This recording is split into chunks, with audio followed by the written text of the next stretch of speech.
It is a Wednesday night. It is a Pontificator night. You guys are gonna get your. I was gonna do a Jack Black thing. You're gonna get your butts blown out, but sounds very very rude, and it's not a great way to start a show anyway. No butts getting blown out. Not yet anyway. We'll wait for later. But yeah, we got a great show lined up for you guys. We got some good stuff, man. Clint was on fire in the green room. He threw a bunch of topics out there. Actually, just about everything he threw out there, we're going to talk about. And so I'm really liking the way the show's coming together because it really does feel like an ensemble now. Everybody kind of brings stuff to the table, and we kind of riff on it and figure out what's going to be the show. So I'm really enjoying this. And so without if you guys don't know, what we do with Pontificators is, man, it may be the longest running CG show out there. I think we're like 3 years, almost 3 years into doing the Pontificators. And so what we do is we get a couple topics and then we talk them to death. So we find things that are comic book or pop culture, and then we just riff on it and we talk about it for a couple hours. And sometimes we even try to figure out solutions to these dilemmas that we find ourselves in, these comic book dilemmas. Hey, wait a minute. Right off the bat, we got John Malin. Two of these, not the third. What? Two of these, not the third. I don't know what that means. John's talking crazy right now. Well, without further ado, let's get some pontificators on and start this show. First off, we got Chris Wozniak. How's it going? That's going good, man. Oh, real quick. Well, you know what? I'm going to come back to you because there's some interesting updates on your Batman stuff that I want to talk about, but I don't want to be rude. I want to get the other guys in here first, and then we'll talk about it. So we got Clint Helinski. What's up, brother? Hey, guys. How's everybody doing tonight? We should probably throw John a link, too, if he wants to pop in for a second. I'll send him a link. Sure. I said Clint Helinski. Clint. Usually when I'm at the bar and it's loud, it's Glenn. It's like, hey, Clint, nice to meet you. Hey, Glenn, nice to meet you. So you kind of look like a Glenn. I don't even try to pretend to get anybody my real name anymore. And as long as they're all buying you drinks, exactly. You're not gonna stop. Priorities. Yeah. Free drinks are worth it. All right, well, let's bring in one of the mainstays of the Pontificators. We got Comic Book Bob. What's up, my friend? What's up? Well, not ads. Smash that like and share, you savages. Yeah, you savage, you silly animals. But let's get into just real quick, Chris. Give us an update on what's happening with the Batman Warner Brothers lawsuit. But before we go, I'm going to give people, in case they don't know, a little backstory. Chris wrote a Batman story. He pitched it to DC years ago. And then somehow, and you talked to that Michael Ursulin, and he's a producer. Michael Ursulin, yeah. Ursulin. And you pitched this, or you have knowledge that he had. No, I pitched it directly to him. I met him. Okay. He gave me his card. I sent him the story. Okay. And so then, there was this story. You pitched it, and then somehow it became the basis of, or at least the Joker stuff became the basis of the new movie. No, the whole Riddler thing. It's the entire Riddler storyline in the film, which is the main storyline of the film. But when we were digging into all of this, found out that after because I gave him this story back in 2008, and literally 4 months after that, articles started appearing, and they were trying to, Warner Brothers was pushing for Nolan to make their third film a Riddler serial killer story, with a Penguin and Catwoman subplots. So obviously the movie they just made, the issue was, like, back then, and they were pushing it real hard. As Nolan says it, David Goyle says it, the screenwriter, and they were pushing it super hard back then. So clearly, it was the same outline that they were just using now. For Matt Reeves and everything, but it is what it is. We're gonna sue. Well, I you love- have attorneys. You have attorneys. Oh yeah, I have good attorneys. This was rough because initially, when I was looking for when the first, like happened and I realized what was going on, I put together my argument. I talked to some attorneys who, believed me, that wasn't the issue, but like, they were just like, we can't handle this. This is Warner Brothers. We can't deal with something of this magnitude. So they literally, couldn't, take them on. It was just like too big. But once I, filed once I got the copyrights registered and everything, then lawyers were calling me. And the firm that I chose is, it's a real law firm. They didn't even blink at taking on Warner Brothers. They deal with like state legislatures and Congress and things like that. They didn't, they had no issues with it. So we're dropping that lawsuit So when's that going to happen? probably tomorrow. Ooh. Oh shit. Yeah. Well, you guys stay tuned for that. I mean, this is good. All creators, this petrifies all of us that our IPs or our ideas are going to get stolen. I've had bits and pieces of things taken, not as blatant as yours, No. and very, very, for me, very hard to prove, except for the one which was the Pick of Destiny, which I've talked about with the oh my gosh, what were they called?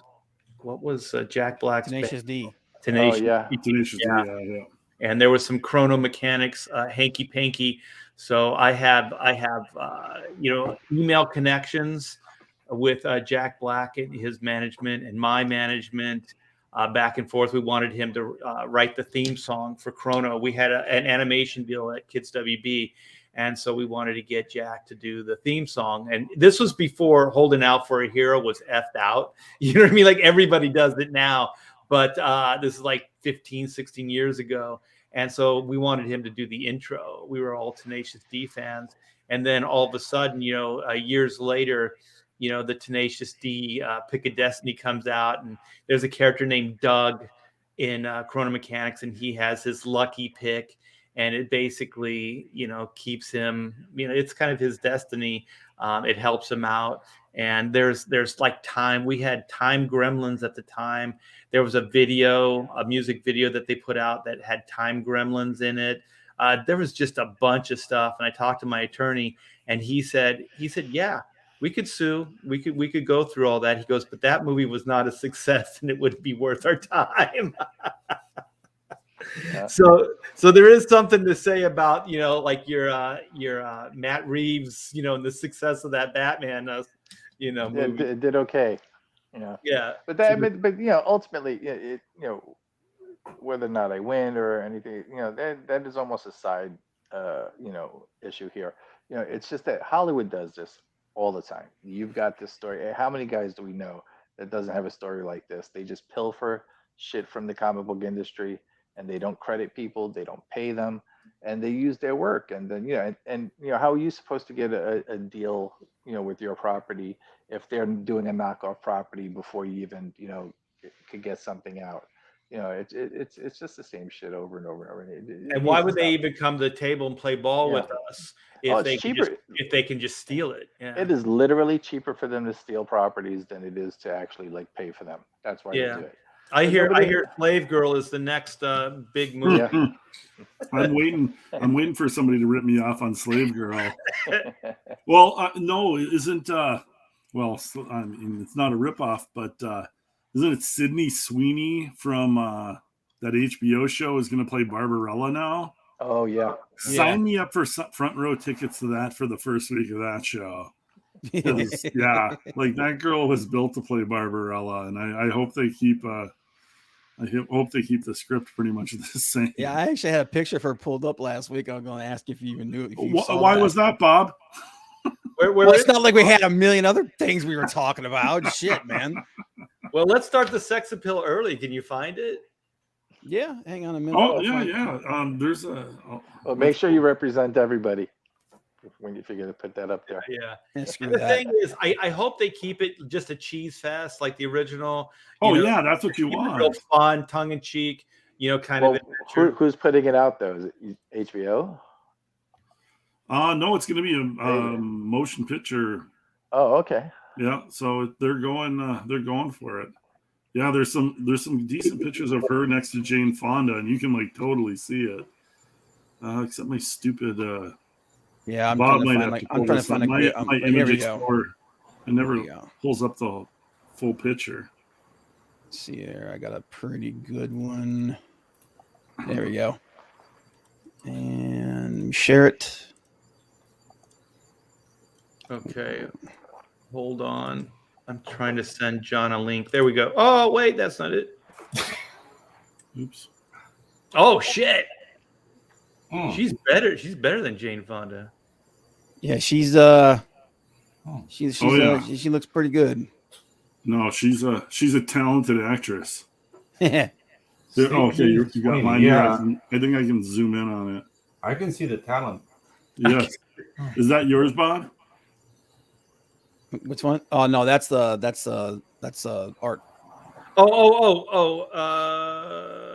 Let's go. Where did it go? I just pulled it down. There was a sexy one. Was that you, Clint? Oh, I got a really Yeah, good one. I got a good one right here. All I right, got here it we here go. for a second. Oh, see, there you go. Oh That's- yeah, she's a talented actress. I would like to see her in more things, or maybe even out of more things. Yeah, well, she's barely got anything on there. Here's a decent one. Then you get the Barbarella, the old is it Boris Vallejo? That's Boris Barbarella? Vallejo. Yeah, that poster is awesome. Oh, And I this mean, could be- this great could be likeness good, on man. Jane Fonda too. But yeah, hot chicks and action adventure sci-fi movies. Guess what, guys? CG and the rest of us are winning because like this shit wouldn't even gotten greenlit 5 years ago, and like the winds are changing, man. It's people are sick of this PC bullshit, and SJW movies are losing money for companies, production houses, studios, directors, you name it. So You see this thing that happened with the G4 relaunch? Oh god, yeah. Wow. Boy, that was just a fucking hand grenade in their hands, huh? Dude, Oh, man, it's hilarious. the It was best funny to part is watch. the best part is the freaking the meltdown that happened after. It's still going on now. Oh yeah, Oh, yeah. yeah. The chick directly responsible for it is like having Frost is still like Frost. twisting She's having a Twitter. meltdown, dude. She's like, they promised me this. They promised they would support me, and I passed them. I'm the victim here. Yeah. That woman was born melting down. I mean, gosh, jeez, what a Who drama. would put her on TV in the first place? Like, good Well, lord. they launched it by telling everybody to fuck off. I mean, Yeah. it wasn't And like everybody the went, first thing. She's "You like, got it." "What? This is not Olivia Munn. If you don't like it, don't watch." Yeah, guess what? Everybody listen. I was, I I guess was like, nobody likes it. dude, I was like, that's not Todd. Olivia Munn. I couldn't tell. Face like a it's- shovel. It's not Olivia Munn. No, it's not Olivia. Todd snuck in here. No. Yeah, what are you doing, Todd? Where did Pedro go? He was Oh. here and then he just bailed. Did you guys already talk about Quesada and them? No, Oh, we're gonna We're get saving it into for you, that. Todd. Yeah, we were waiting Okay. for you to come in here. Yeah, I sent Malin a link, so if you're still listening, John. John the shoving ice cream and tacos in his Yeah, mouth ice right now. cream and tacos. That's an awesome combination. Yeah. Well, he says I was getting KFC. Decided leftover tacos to save a trip. No, that's because I replied to him. I had KFC and vodka tonight, so I it just was like wanna- it was a good dinner. I'm waiting Well, for you know the- what? I want to hear about the toilet bowl shitstorm that's going to occur up. Oh my gosh! Yeah, No. and don't be eating those tacos off the floor like Shane Davis. I did a live stream with Shane, and we were like closing out Black and White or something like that. And he's like, "Oh, I'll eat a taco here if we get a couple backers." And he just picked it up off the floor. In the chat, John sounds like he's going to be nice enough to pop in while he's on the can with the Taco John, the Taco Bell. It's like, oh, this one still got cheese on it. I'll poop on it. Oh, we got Charlie's. Hey, man. Charlie's London. Charlie's London in the house. Yeah. Welcome. Hey, All the big timers are slumming. I know. must be. A bunch of people took a wrong turn and ended up with the Pontificators. It's our night, baby. It's about time people Friends in low places. Yeah. So we usually run out of time, so we should try. Oh, there's Pedro. What happened, Pedro? Oh, what the heck? Where is he? He's I think he's having. Oh, There you There go. he goes. It's been a long day, guys. Oh I no! bet. Oh no! That's never good. See, okay. Don't stop for me. Go ahead. Did they shut off the Wi-Fi in Panama? No, dude. Like the thing is, like we have like energy hiccups. Oh yeah, Yeah. that's not fun to deal with. I used to live in California. They had them, Right away. call them rolling blackouts. Oh yeah. Yeah. But aren't all those wind turbines? Don't they pick up the slack? They're right here. They're right by my house, and they don't do for shit, man. Fuck the environmentalists. Let's burn some coal and let's use burn oil. some coal. Yeah, dude. Fossil fuel. Fossil fuel, baby. Let's burn it up. Burn it up. Those dirty hippies can pour milk in grocery stores and throw soup on famous paintings. Oh, dude, Oh my God. Let's burn Those- some fucking Oh, coal, man. fucking- Those I felt- guys will get kneed in the face so fast down here. My Oh old lady. God, yeah. Man, I They're like little to think about. protected, privileged snots. Well, that I was the like Van Goghs, right? They were throwing tomato. The Tomato, tomato yeah, soup, tomato like all the- soup on it. Yeah, Oh, none and the of those Van Gogh. things are Yeah. open to the air. Crazy. They're all glassed But- in though. You know, it's just the fact of how old that stuff is and everything. You know, it's irreplaceable, and I was fucking wanted to strangle them when I saw Yeah, it. Well, that girl I was is like, geez. replaceable. Yeah. Fortunately, the painting had glass over top of it. Yeah. But still, it's the idea that you freaking idiots. Oh, Like, it did have, this is not going to go down the way you think it's going to go down. it did have No. glass in front of it. Oh yeah, Yeah, it wasn't thankfully- harmed Yeah. at all. Oh, good. It Yeah, was, they learned their it lesson was a from some of these statement idiots. thing that meant nothing. But Yeah. the world should definitely listen to like 16, 17, and 18-year-old girls with blue hair because they've got so much life experience and know how the world works. They should really be telling us how shit goes down. What'd you say, I- Kathy? It's an look at offense that. on soup everywhere. Yeah. How It's did like they even get we're the wasting soup in good the soup. museum? How'd they even get the soup in the museum? It's it's French. I mean, Jack, as long as it wasn't in a metal container, was it? Well, it had to be a pull top because they don't know how to work Yeah. a can. No, it was a opener. friggin' can of friggin' soup. They popped the top off and Oh. Back in the day, they would have got smacked on the back of the head and Oh, told my there's God. starving kids in Dude. Ethiopia that would have loved that. there's soup. still starving kids in Ethiopia. Yeah, dude. They throw that soup. There's gonna be a riot. Yeah, you know, in the old days, like a mob would have just attacked you and stomped on your head. And everybody yeah. went, Yeah. oh, well, Dude, that's in what the you old get. days, Yeah. there was a thing called the Roman Coliseum. If you want to make a statement, just hop in. Yeah. Just fight The a lion. lions are hungry. Mhm. I got the art queued up, Art. All right. Well, the main thing we wanted to talk about is DC Savior because I think it's pretty much well known that DC is floundering right now. I mean, they tried a lot of SJW tactics. They've tried a lot of, I guess, different business, if you can call them business moves, and they all kind of failed. And so recently, they're kind of cleaning house with a lot of their more agenda-oriented books. You know, Gay Superman. You know, some of these things. And so, I thought it would be fun to talk about if. And currently there was announced that Joe Quesada, Mark Silvestri, and Todd McFarlane were going to come in and do some DC Comics work. So I thought it'd be fun to see if they could actually save DC Comics. I mean, do you guys think that those three, and maybe we can kind of figure out what their mindset is, where they're going to move after this, and because I think one of them, like Joe Quesada, has just been announced that he's going to do DC work, but not what he's going to do yet. Yeah. So there's been some Batman artwork shown. I think Bob's got a piece Yeah. here. That's pretty cool.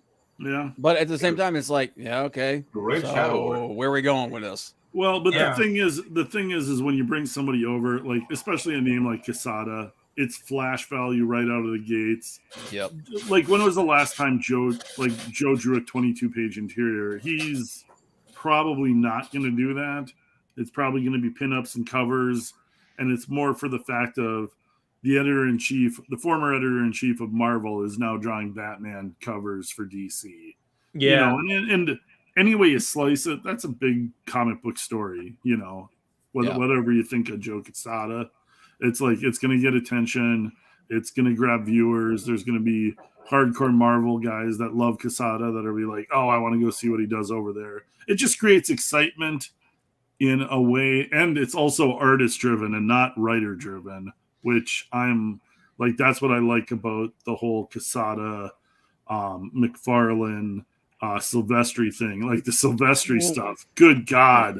All the stuff he's posted. We're going to see that. Yeah, we're going to see that in a minute. Like, this feels like the Image Hail Mary pass. You know what I mean? Yeah. Like they're going like Jim Lee's like, we need a dream team to come in and save DC Comics. I haven't seen these other ones. Are these new as well, Bob? The three that I just showed you. Yeah. These the one was, but that one and then the last one. Yeah, these are all new. These are all. This right there. It says 2023. So they look great. This feels like a buzzer shot at the end of the game. No, they should have done this a long time ago. John says he doesn't have a link. Yeah. Oh, I sent him. I got something I want to say about Quesada. Go ahead. He spent all those those years, Todd. He spent all those years at Marvel and did nothing for creators or creator rights or pay or like we talked about when they make a movie and your character's in it, or they take some of your story, they send you a $500 thank you. He did nothing.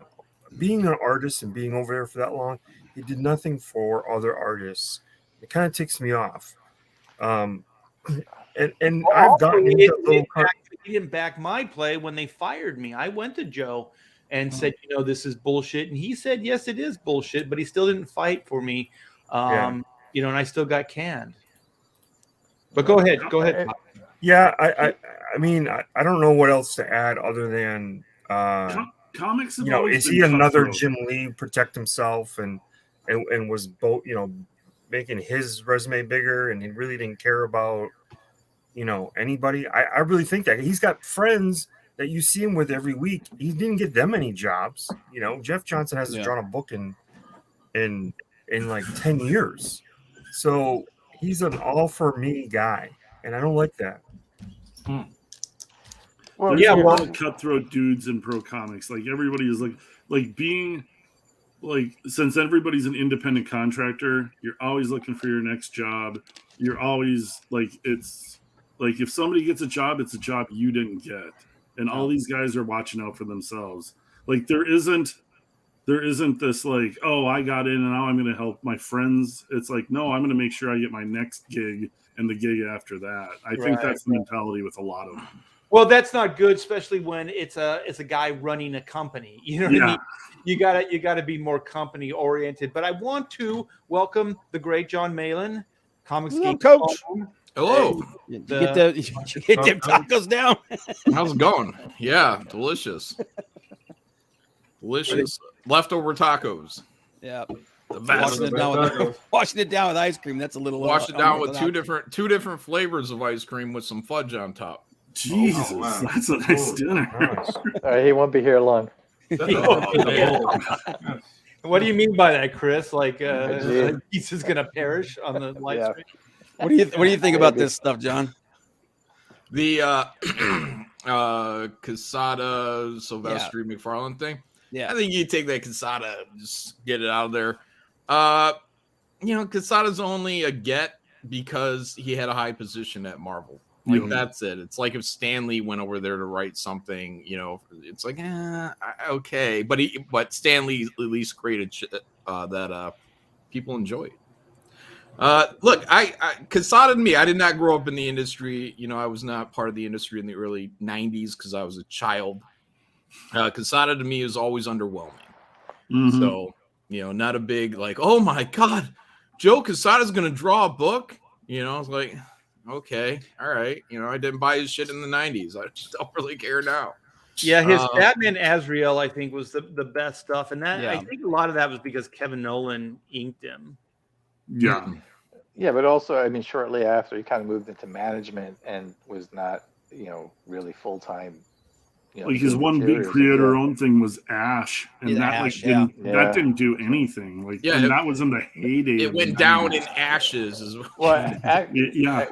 gave him the opportunity to say, "Hey, look, we know how to run a company like those guys are doing at Image." And then the dum-dums at Marvel were like, "Oh, these guys aren't Image, and they know how to run a company. Let's give them a thing called Marvel Knights." And then they go over there and they do Marvel Knights, and they're like, "Oh, the industry, oh, we got Joe Quesada over here. He's running Marvel Knights, and he brought in Hollywood guys. Hollywood. Kevin Smith. Oh my God, this guy's like Mel Gibson times 10. Let's get up on this cock as quick as let's move this guy up the ranks. Let's bring him in, guys. Let's bring him in." And then the comic book industry slowly recovered. And Joe Quesada liked to take a lot of credit for that, but hey, maybe it's Jameis. I don't fucking know. Well, even the ultimate line of books, because I was there, that was before Joe came in. Like that was Bob Harris's last hurrah. Oh, the Ultimates? Oh, okay, right on. The Ultimate line at Marvel, and so Bagley, myself, and Bendis were already brought in. I'm sure that maybe behind the scenes Joe did something, but Joe takes a lot of credit for almost all that stuff. Really? And he wasn't there. Like, I don't remember ever having a conversation with Quesada at that point. So I do know that Joe has more interest in less is more. Like he's never been a monthly guy. I think the longest run on a book he ever had was maybe 6 issues. Like for somebody like me that's got years and years on books, that's nothing. And then most of his stuff was just high profile things like covers and stuff like that. And I think he showed a lot of us like how you could conduct a career with doing very little. But I always thought like it's accurate. Have a successful career and draw barely anything. Well, if you overhead career, if you think about his career, I mean, there really is very little there, as far as a legacy, as far as work. But considering them that he gets compared to guys like Jim and Todd and he doesn't though. Like he doesn't have the body of work there. It's only creators that do that, and that's because creators knew that for the past 20 years you had to suck his dick to fucking get a job. Like Joe Quesada was never held up as anywhere near like as a fan and as a unbiased person back in the early 90s. Nobody, my friends, my few friends that read comics, nobody looked at Joe Quesada and been like, "God damn, this guy is fucking fired." No, they're just, he's kind of like the leftover guy at, I don't know, hanging out at Valiant. It's like he was right time guy. He was like that Marvel Knights thing, and like all the Image guys left and were making a shit ton of money, and there was Joe Quesada left kind of spinning around the drain, and Marvel scooped him up. Well, the thing is, Joe always groomed himself to be exactly where he's at. I remember going to, his apartment / studio, and he had books on the shelves like how to run a business, how to be successful, in business. Like he was definitely more of a business person. And also his apartment was like right across the street from Marvel. So he was already kind of trying to move himself into more of like a, I guess editorial, but more of like running the show. And if you think about like his main contributions to the industry, like John says, it's not really his art. It's more like Marvel Knights or like even the early, Marvel days, like he takes credit for, the Ultimates and stuff like that. Like, he's more that guy, than he is like, because like Ezra, like the sort of Azrael or whatever it is, that's the only book that's like the definitive series that he did. Like I don't know of any other. Like he did Ray. He did the Ray. I think that wasn't that before though. Run on the Ray. I think that was before. Yeah. I could be Oh wrong. wow, I think the that was Ray. before. Yeah. Ray. Did he kick ass Well, on the Ray? Yeah, he Yeah. did. That fuck was is a the DC Ray? book, right? Wasn't that a DC Quesada book? on his own was never a superstar artist. No, he was not he was a really. name. He was popular, but he didn't. You know, But- here's the thing: is He's once he popular started, to creators. He wasn't Yeah, popular to fans. once he I did was the I Marvel was a Knights- fan in the early '90s. once he does the like- Marvel Knights thing, though, he does kind of move into a management type role, and so he didn't really need to produce anything much after that. But like I knew Joe in those days, and we hang out in bars and stuff like that. Not a lot because I was closer to I don't Palmiotti. know. And I don't but know you the know, guy. Palmiotti was and Joe were tied at the hip for a long time. Oh yeah, I think- he dropped Palmiotti fucking quick. Yeah, Yeah, as, he as did. soon as he got into power, Oh, man. management. Oh, fuck you. Yeah, He I did don't have. know. I think they What did a get a movie. champ. Remember we was talking about the Ash thing, but I think they did get a movie option because my recollection is that they took, I don't want to put numbers on it, but they took 60% with, they gave up the other 40% to get,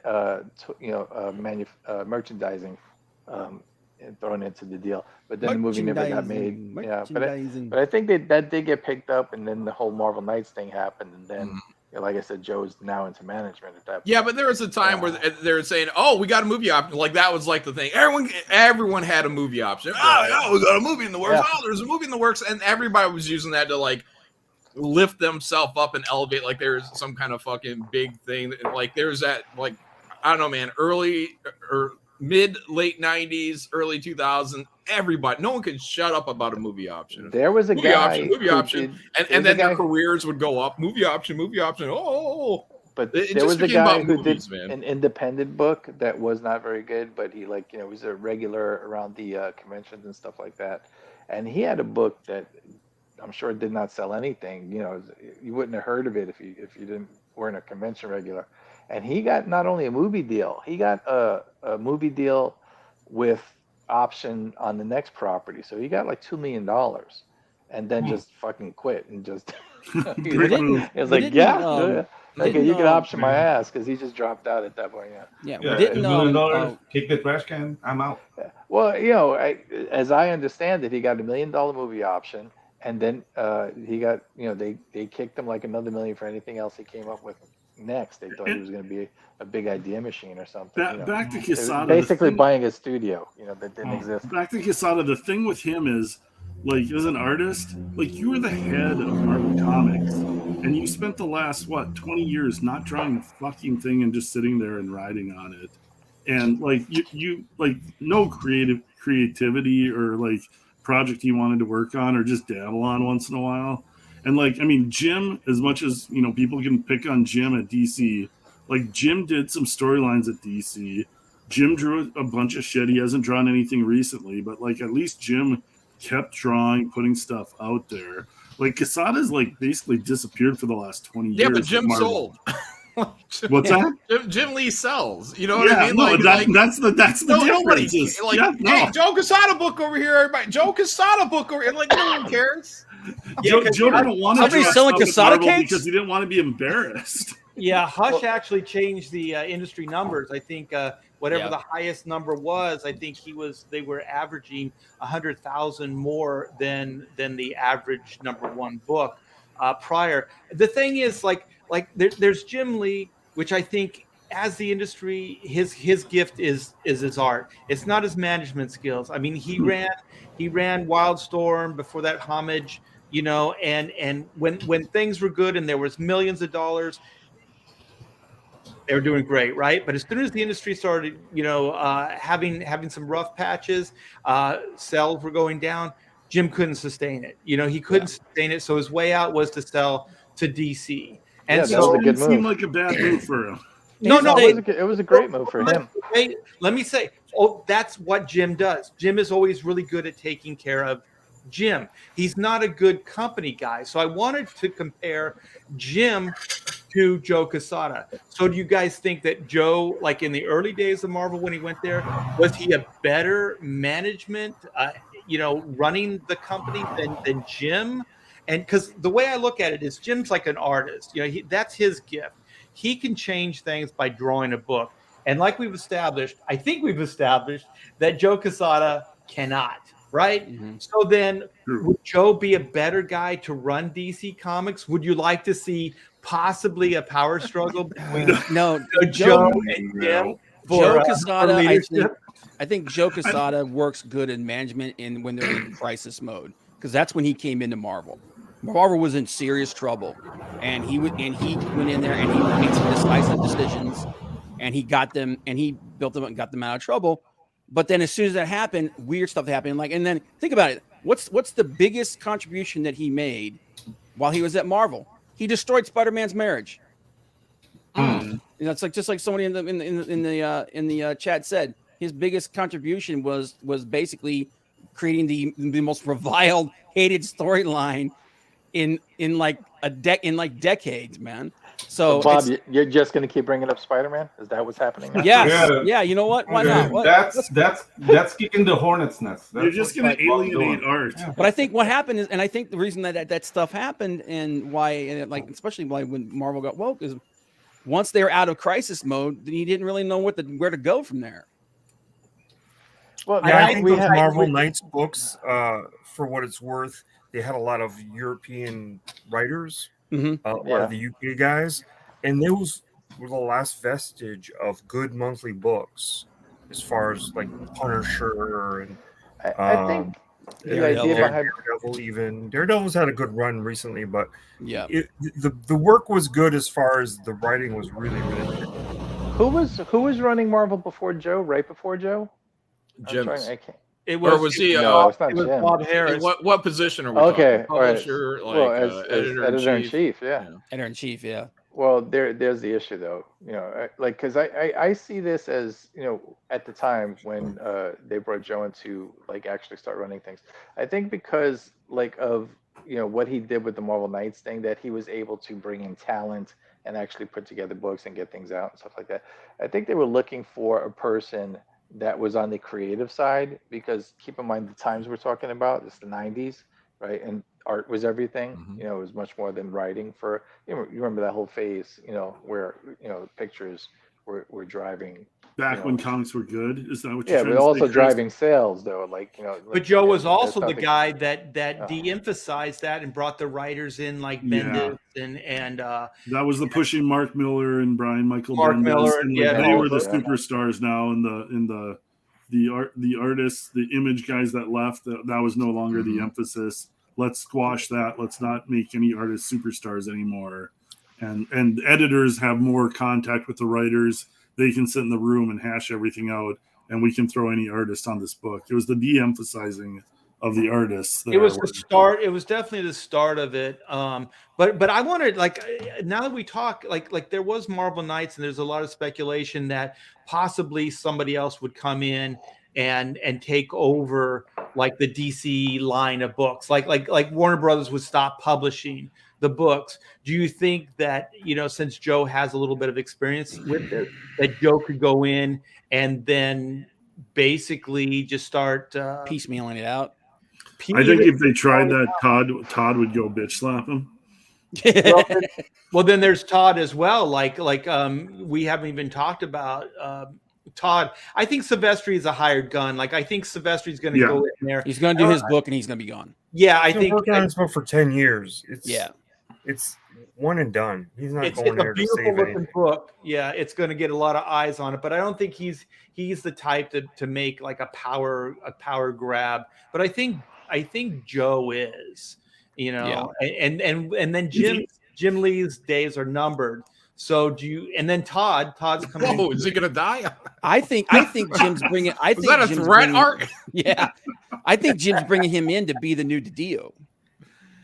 Oh God, really? You think? I think he's Jim's new Shield. Who is Jim Shield? Does Quesada. Does he even want that? That's spot? Jim's new Shield. Oh, you think Jim Lee would bring Quesada in to be editor in chief? Is that what just so you're saying? Jim doesn't have to work to be Jim really liked his deal with Dan DiDio, man. He liked being able to like have his say whenever he wanted to, and then having somebody else to draw the fire. And And I he think did. that's kind of what he's hoping to. And Quesada Quesada's was gonna kind of be. that corporate kind of like, oh, I'm going to find my niche and worm my way in Yep. here. And Jim would like to just kind of keep things rolling the way they're rolling. That's not a Because terrible look at theory. think about it. It's not the a way terrible theory. the way things that have been when with the deal and everything, that was good for Jim, man. Those were the best years of Jim probably in his life, man. He worked when he wanted to. He could pick and choose whatever storylines he wanted to, whoever he wanted to work with. He did whatever, and he didn't have to be the guy in front drawing all the fire. DiDio took all the flack. Took all the flack, yeah. And Jim was the elder statesman who brought the goodwill and everything. And then when DiDio was really gone, cool Jim now Lee he's up the on guy. Twitch once a month. Yeah, And then now he was out. Jim Lee taught me a trick. He said, never be that guy that says no. And so when we used to do signings and stuff like that, I was like, I got to go to the restroom or whatever. So then you have to cut the line or whatever. These were the days when it was crazy, right? So then everybody get pissed off, whatever. And so then he said, Art, don't ever do it yourself. He said, get somebody else to do it, like get the con organizer or somebody like that to go up and say that. And I said, why? He said, because that anger will always get directed at you. He said, it's better to have this other guy that the anger gets transferred over to, and then you get to walk away sky clean, or whatever that saying is. Scot free. Yeah, and Miracle so, Man. yeah. So the thing is, that's always stuck with me. And Jim, like Bob was saying, with kind of like the Dio, he was kind of not so much the shield, because the Dio was there before. DiDio brought Jim in, but the thing is, Jim being Jim, he could easily, manipulate the situation. I also have a really good friend, Mark Pasella, and the first time he met Jim, he said, you know what, Art, we're driving back, from the studio there from Homage, and he goes, Jim's the kind of guy that would stab you in the back. You'd pull out the knife, and then you'd hand it back to him and thank him for it. he said he's that smooth of a guy, and I always remembered that, and I learned a lot from just hanging out with Jim, and I think that Jim is one of those guys that can take an idea, he can polish it, and he can become really popular. But I don't think he's the guy to manage a publishing company. I don't think he was that guy. And I think it's coming very, very clear now without Dan, DiDio there. So I guess my question is, do you think Joe is there to take over DC Comics? Maybe Joe in the comments pointed out one thing that we kind of skipped over is the Zaslav axe. Yeah. It's like Jim or any of those guys at DC might not have a say on any of this stuff. That's why I think Jim wants him there. Yeah, another head to chop before his. Well, here's the thing. Let's take Jim out of the scenario. Okay, here's something I could see playing out, because if we're coming down from corporate America and big picture on down, you say, who was in charge of Marvel when Marvel was getting sold off, and to Disney? Who was the guy that was setting these things up, including dissolving the marriage of Spider-Man, getting the book ready, ideally, even though they fucked everything up beyond that, ideally getting it back into a place where it's like no marriage, and it could be like the films, like, hey, this is all, remember the film, here's the movie, or here's the comic, here's the film. Who was the guy that was running that stuff at that time? And you say, well, that was Joe Quesada. He was the guy sitting in the chair, editor-in-chief chair. Moved on to what is it, CCO, I think it was, some chief creative officer, whatever, the middleman between Marvel and the comics and the films, or seen as that kind of middleman. So if you're corporate America, who is it? Is it AT&T? Warner, Warner Discovery, whatever it is now. Warner Discovery now, yeah. So if you're Zaslav, whatever, you're looking down and you say, oh, this is the guy who was in charge of Marvel when that was being turned into a billion-dollar movie industry. Yeah. You know what I mean? Like, this guy was guiding the comics. The sales did go up during his run. I would say that's from the natural ebb and flow. That's what they always say. oh, you guys bitch about comics being low, man. Well, there's always an ebb and flow, dude. It's up and it's down. It's a natural thing. It'll go back up. And I say, well, it probably went back up right when Joe happened to be sitting in that spot. So, but he'll get the credit because he was sitting in the chair. So if I'm corporate America, if I'm Zaslav or, whatever, and I say, can we turn this into a $1 billion film franchise again? Well, you might want to start making the moves that Marvel made.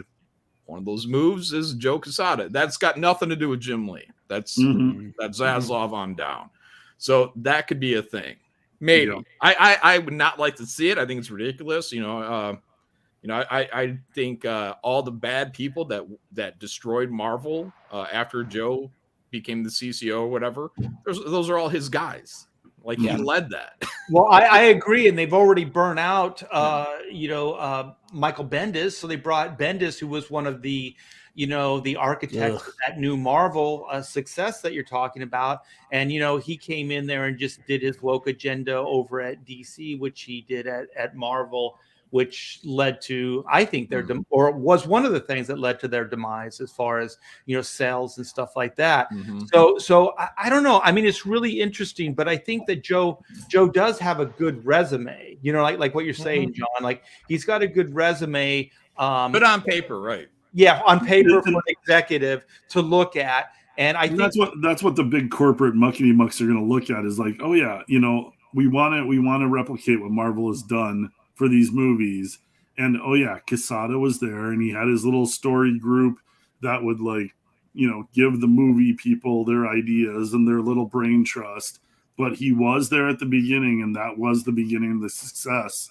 And they won't delve into it. They'll just look at that, an overview of it and be like, yeah, he was there. So maybe this can work again. And that's kind of how these guys At the same time, though, man, Zaslav is a zero bullshit guy. You know what I mean? So didn't Hamada leave today or something? Or was that? Didn't Hamada leave? Hamada left. Yeah. It's more like he got pushed. So there's a lot of stuff going on. Yeah, do you think Joe then would be looked at as a liaison? Like he did at Marvel between the publishing and it depends on how good his bullshit is. Yeah, but they don't need that, and that's a fucking stupid thing to chase because DC is owned by Warner Brothers already. So what the fuck are they looking for? Well, they do need that because they don't have anybody in that place. They want that Kevin Feige guy. Yeah, that's what they're looking for. I mean, here's the thing. Like, if we talked about this weeks ago, that the state of DC now, and they went and embraced the woke thing, and that is not working out financially. And they can, even if they don't know it, people upstairs, someone like Zaslav, does know. You got this is not going to function. Right. We can't continue this. We got to fucking bail and do something else. What is there for them to do? Because when we spoke about this, I don't know if it was a month ago, whatever. We talked about, we were joking about Liefeld or McFarlane or someone else coming in. But, the consensus was that you had to bring in someone who was old school enough that understood comics before they got ruined, to come in and run things.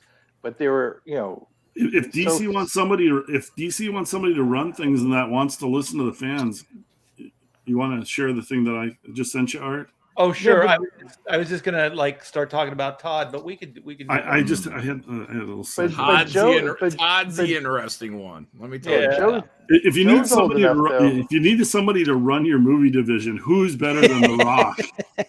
Just go to The Rock, man. Like he's all about listening to the fans. He's pumping up Superman. Him and Henry Cavill have got the same agent, and it's like you can see like a 3-movie trilogy of The Rock and Henry Cavill just pounding the crap out of each other and smashing buildings. And I don't care. I don't care who you are. Who's not showing up to see that? Yeah, I'm glad someone has a plan.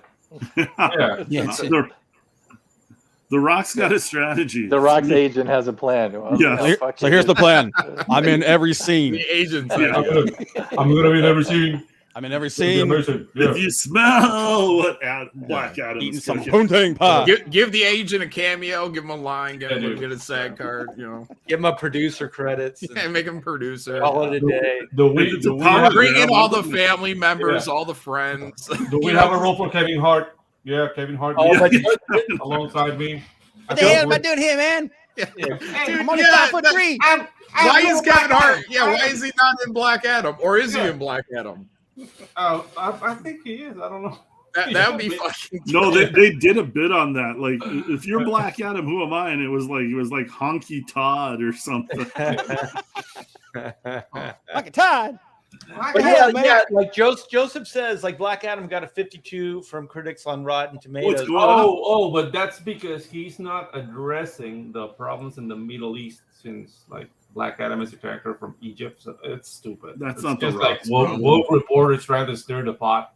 I'm gonna see the movie, see what's up. Like, well, I think the verdict's still out with The Rock. Like if that movie is a big success, I think we'll be talking differently, down the line. It would be interesting to see an actor actually take over a publishing line. Rotten Tomatoes is Disney friendly. Yeah. So that's something to be taken into consideration when watching those reviews. You got a super chat art. Yeah. Oh wait, what the hell? The great Renzini, $10 super chat. Thank you very much. McFarlane won't be coming in to save or run DC. I agree. I spoke to someone real close to him. Also, if you ever heard Todd talk about his juggling project. Oh yeah, more than 3 at a time or whatever in the air. Yeah. You can only juggle so much before it falls. Yeah, I agree. And also I just think like for Todd, there's nothing in it for him. Yeah, what would he want? For Joe Quesada, there is. Yeah. But for Jim, not so much. Like he's already a success. He's got his toys. I don't agree. He can play in the DC sandbox anytime he wants, and he can get out. But other than taking over publishing, he doesn't need it. A dissenting opinion. I disagree, guys. All right, John, make your point. Go ahead, make your point. George Lucas, right? He's never getting never getting rid of Star Wars. Right? Yeah. Yeah, but he doesn't own the DC characters. Money. No. You're missing the whole point here, Art. Todd McFarlane has his own company. His company makes toys. He also has, whatever his comic division is, TMP. I don't know, whatever it is. Todd McFarlane Productions. Yeah. So by he's trying to get Spawn made. It's been a pain in the ass. We hear every year it's coming out, and then it's not, and then it is, then it's not. Maybe it is. I don't know. Jamie Foxx is in it. No, he's not, but he is. If he sells everything to Warner Discovery, if he sells everything to Zaslav, he gets one big fat fucking check. He may not have to do anything again the rest of his fucking life. He can go off into retirement, but I'm sure he'll probably request a position where he can keep trying to push Spawn into a film, if that's not in the immediate deal already. And then the toys, make all the toys with his toy company, and make all the DC toys, make everything. That's where the money is. There's so much more money in that big corporate setting than there is just Todd by himself. And he's getting old, and he's looking at legacy. He's looking at retirement, and just like George Lucas, at the end of the day, he might just want that big fucking check and say, "Peace out." Okay, so back up to clarity. So what you're saying is Todd would go in and sell Spawn to Warner Brothers. Everything. His whole line everything. Of everything, the whole universe. Yeah, I mean, I'm not saying like he may not work out a deal where he's not getting a percentage or something like that, but I am saying, he could be considering selling everything at this point. Everything. I don't know why he would think that he would have longevity at DC Comics. All those Wildstorm characters are over there. He doesn't care. I don't think he's looking at if this was happening. It's like the comics may not even factor in. You know what I mean? Like there may be a Spawn comic coming out of DC if that happened, but that's not the money maker. The money maker is the $1 billion he's going to get from Warner Discovery for his Spawn property and his toy division. Yeah, like that's the big thing. The toy division. Now, if this little thing we call the comic industry was a concern or factored in at all, if he wanted, and I'm not sure why he would, but if he wanted to become an editor-in-chief or publisher at DC Comics, I bet the doors would swing right open for him. Maybe if it was a different time, but I don't think that David Zaslav has any interest in spending money. I mean, that would be a very costly venture. And for what? Like Spawn? Like, I don't think Todd McFarlane Toys, McFarlane. Well, they're working with them now. Like, they're making all of it. Own it. If it makes money, yeah. if it does it the best, you buy it. Like, that's what someone like Zaslav is looking for. He's looking for assets. You know what I mean? He's looking for, hey, if we can stop this guy from making toys for any of our competitors by just owning it, and then we have it for all of our toys. Everything I don't think they want to own anything. I think they want to. Zazzle's in slash mode right now. I think they want to start franchising out. He's in slash mode of dead weight. Yeah, that's what you cut. You don't cut good assets. You cut dead weight.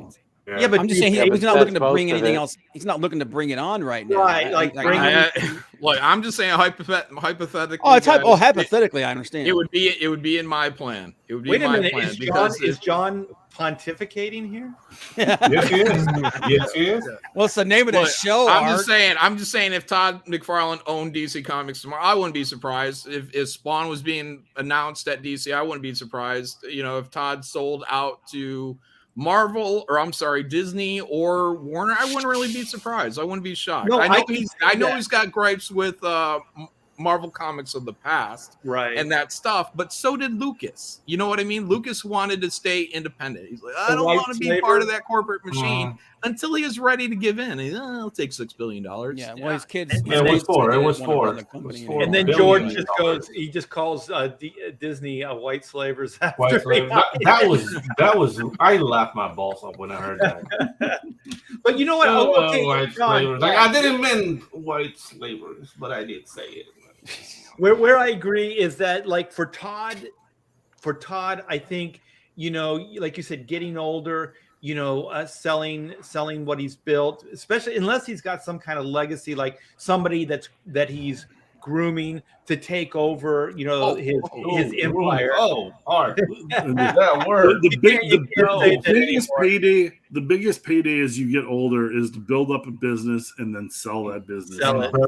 And what Todd has is that toy company. Yeah. And I would think his retirement is selling that toy company and driving off into the sunset happily ever after without a care in the world. Yeah, I agree there. I think it would be good for Todd. I just don't see what DC would get out of it. Like you said, a toy company, but DC could go to Mattel, they could go to Hasbro, they could go anywhere. It's not just DC, Art. I'm telling you, it would be Warner, it'd be Warner Discovery, it'd be all their different branches. The comic book industry is this to them. You know what I mean? It's everything else that Todd could be making toys for with, presumably some of the best designers that are out there. Like, it's a much bigger picture than just comics. this. Yeah.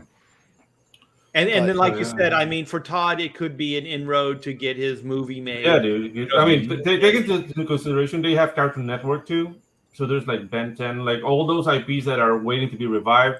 And if they own the toys directly, that's a truckload of money, man. Yeah, but I got some of that more artwork up here. I got the stuff that Todd and Capullo are doing for Batman. I like crossover. I love Capullo. I think he's awesome.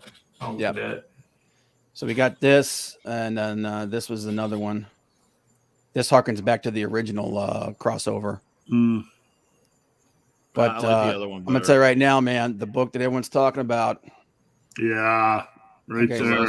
So that's Capullo. That's the last piece of that. But this wait, what are we talking about? What is Capullo doing? What is the Capullo and McFarlane is doing the Batman Spawn crossover for DC. Oh, okay, interior. All right, and that was an interior page. That was a piece of an interior page for. Okay.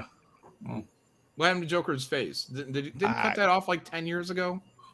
Yeah, you can still see the pins in it, right there. But I think the Joker in the regular continuity is back to normal. We need to all quit worrying about continuity and just write good stories, man. You shut the hell up, man. But this is the thing I'm looking at, man. Yeah, that's what everybody's excited about. Oh my God, 10 years in the making, man. It looks like it too. Yep. Like Silvestri went balls out on all of this shit. Yeah, man. I'll be honest with you, man. I like the black and white better than the color. Oh, and I say the same about Silvestri too. I don't know if some of his other agreements might hold him back or tie him down, but he could easily sell Top Cow and try to get on. I could see him selling Top Jim Cow Lee a lot more than I could see Todd selling. But yeah, I agree. But and then we actually got pages now. They're releasing pages for it now. This is so awesome. Dude, this is some freaking awesome shit, man. I might actually have to show up at a comic book store and buy a comic book now. Yeah, I'm actually going to have to buy a comic as well. Yeah. But yeah, so got this page That's a here. sweet looking Harley in the corner. Yeah. Yeah, that's great. God damn, Silvestri's good. Yep. Then we got the Bullock over here. So yeah, man, checking the crime scene, and then something that I heard about Silvestri and McFarlane. I don't think there's like I think there's some animosity right now because he was hoping for the spotlight to be on him. Silvestri was going to be on him. Mm-hmm. They came in with Spawn and Batman and took all the spotlight off of him, and now it's it's either shared or it's more on Spawn Batman. Well, that's Mark's fault. He should have done this 10 years ago. Right. That's 10 years drawing a comic book. But I feel like there's always been like an underlying animosity, and that's from an outsider looking in. But I've always felt like underneath the surface, there's a little bit of, they publicly they're very cordial to each other, but and maybe it's just good-natured ribbing. But I just know Todd ribs people, and I remember at a convention he was ribbing like what was it? Silvestri was wearing like these really good sunglasses, but he's wearing them indoors, and somebody called him out for wearing the sunglasses indoors. And Todd, he was like, yeah, I don't remember him having them on earlier or something, or outside, or I don't know what it was. It was something about the sunglasses. Then Mark's like, they're prescription. You get a lot of egos in one room, and people are likely to get their feathers ruffled.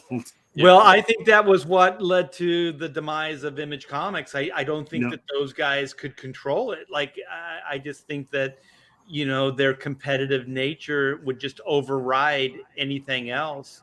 They were all the best guys, and I don't know if people know this about comic book artists, but they're kind of cocky. Really? And they can be petty. Yeah. Whoa. And it was impressive that Image lasted as long as it did, actually. Yeah, dude. And animation, everything is so nice and passive aggressive. I kind of like it in the comic book world better. God these damn, are that's his gorgeous, pencils right here. These are Silvestri pencils. Yeah. Dude, the guy's freaking awesome, man. He's one of those guys that just continues to evolve. Mm-hmm. And he's got shades of Wrightson in him now. Is he inking this, or are they going straight from pencils to? He's inking. He's inking it. Inking himself. Yeah. No, I think he's got was it Danny Mickey's doing some of it? Well, maybe now inking himself would probably did take the full 10 years. It looks and ego's a thing too, right? Like, I think that Todd would have a hard time working side by side with Jim if anybody saw Jim as being the guy who brought him in.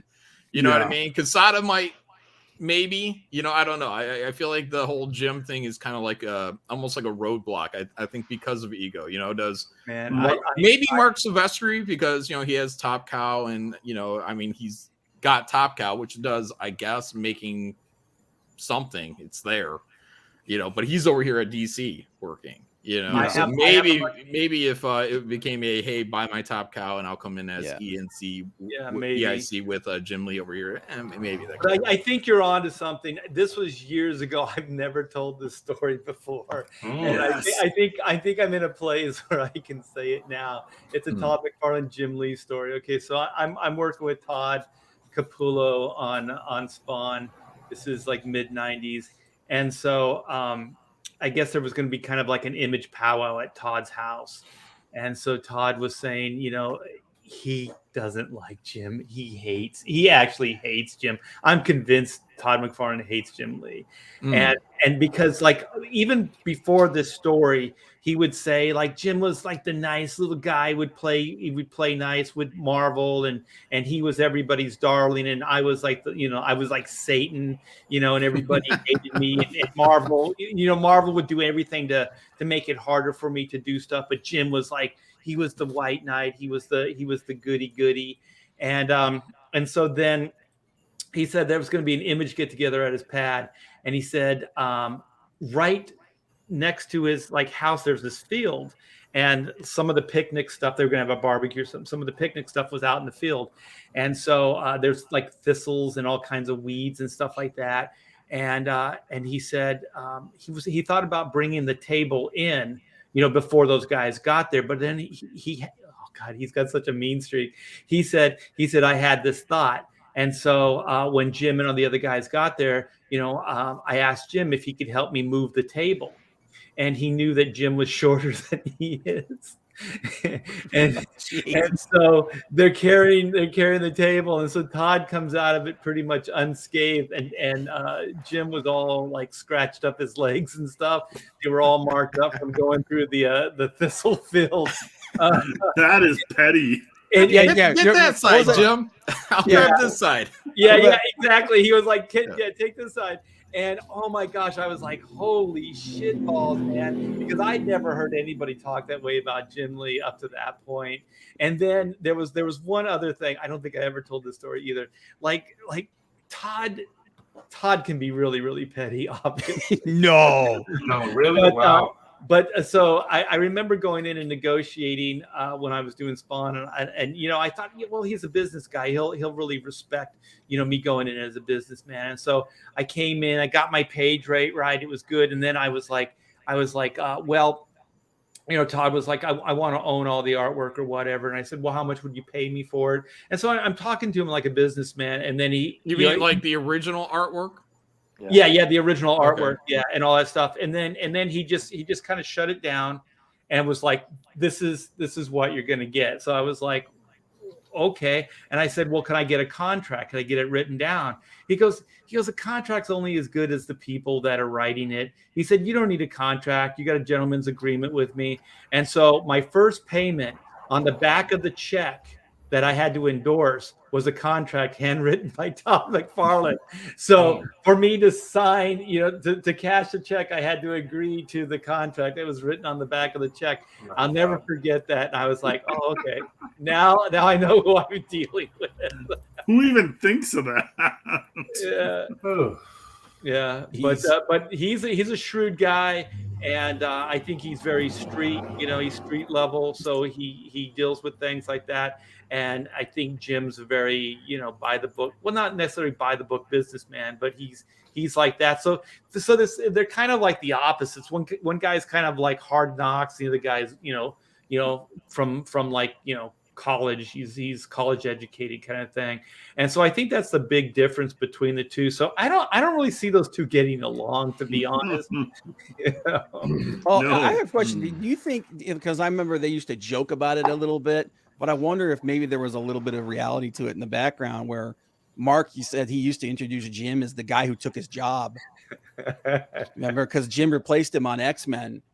Yeah. And so Mark Silvestri used to refer to introduce Jim as the guy that took his job.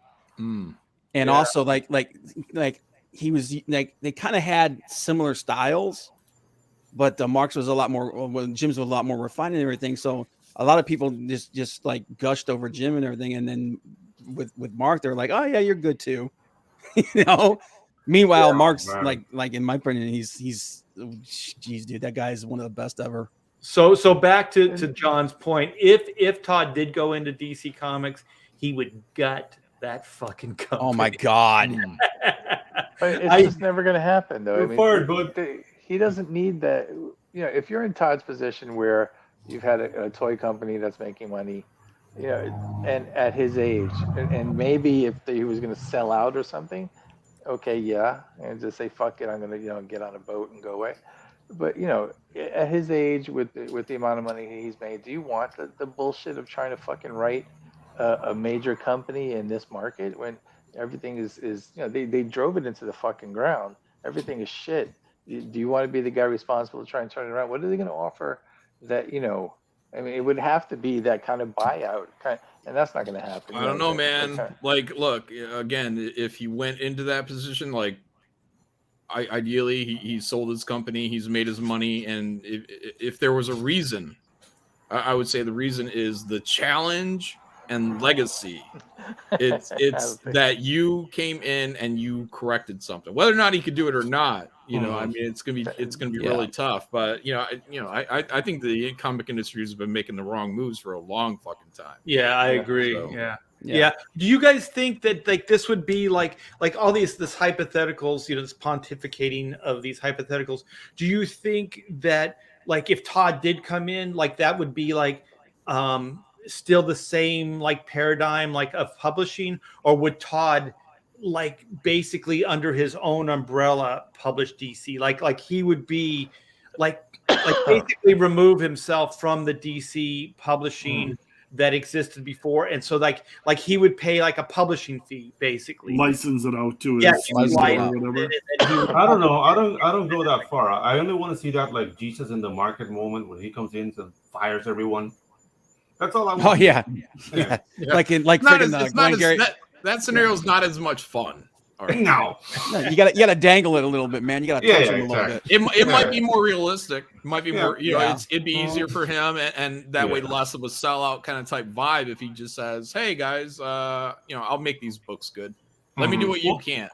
And to make the books good, if somebody takes the reins, you can come in and be the hero of the comic book industry. Like, it wouldn't take much to fix a bunch of the crap that's just stop like all these SJW creators, it's firing 90% of the writers. Fans love, and you're going to be the hero and savior of the comic book industry, and it wouldn't take much to do it. It just like kind of dial the clock back a little bit. And also, the thing is, if you have Zaslav in your corner, you get away with a lot more. So if you have that guy that's backing your play, so if Todd did come in and Zaslav was really backing his play, then he could do what's needed. You know what I mean? Like you would have some guy that could back you up, because right now I don't think like Jim's in a place that he can dictate any kind of terms. So I think he's still kind of running scared. So he's still playing nice with some people, things like that. But let's face it, I think that DC hasn't been great in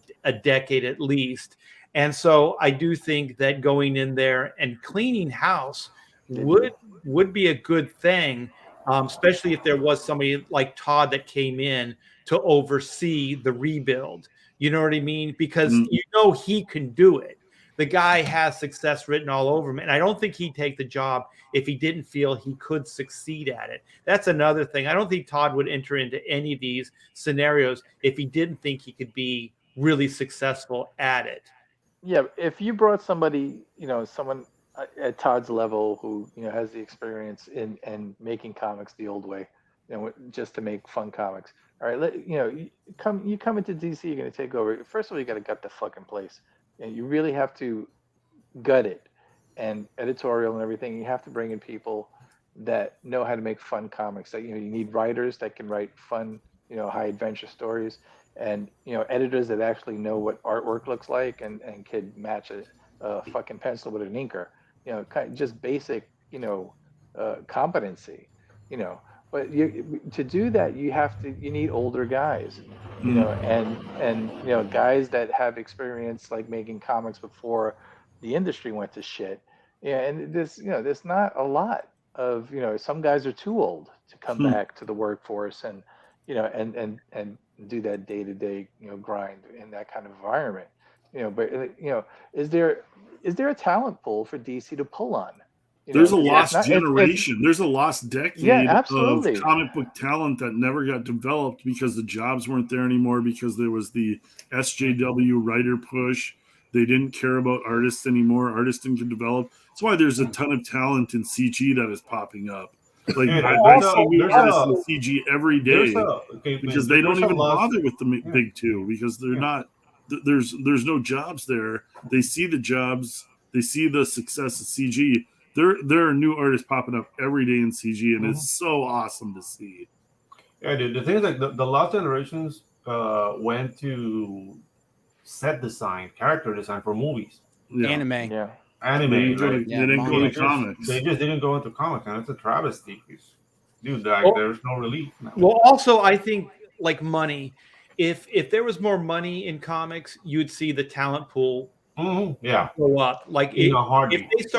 they started divvying up like some major money, you would see way better talent come in, and that's been a bad It's a catch-22 though, is because they've like driven down sales so much that they can't. I mean, the page rates are a joke. Well, that would be part of the HasLab deal. You'd have to go in and say, this is going to cost X amount of money. You got to spend money to make money.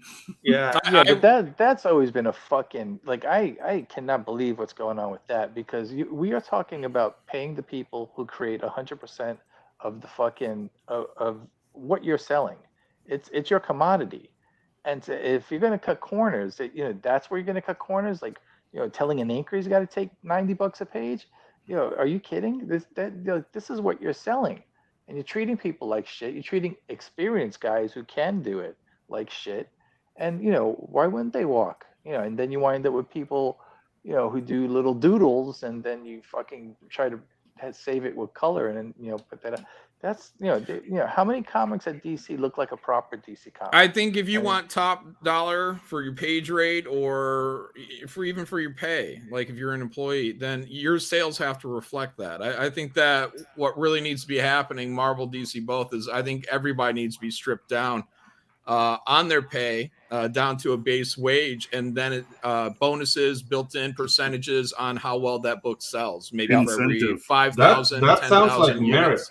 So the better your book does, the better you get paid. I mean, I think that fixes the editorial problem where they that's the royalty. That's the royalty. No, not just like a royalty. I'm talking like this is fluctuating with your sales. So as your sales go up, your pay is going up. Your sale goes on that check. As soon as the sales number's in, that next check, you know what you're getting, going just like that. You are in sync with every single issue you do, up and down, up and down, up and down.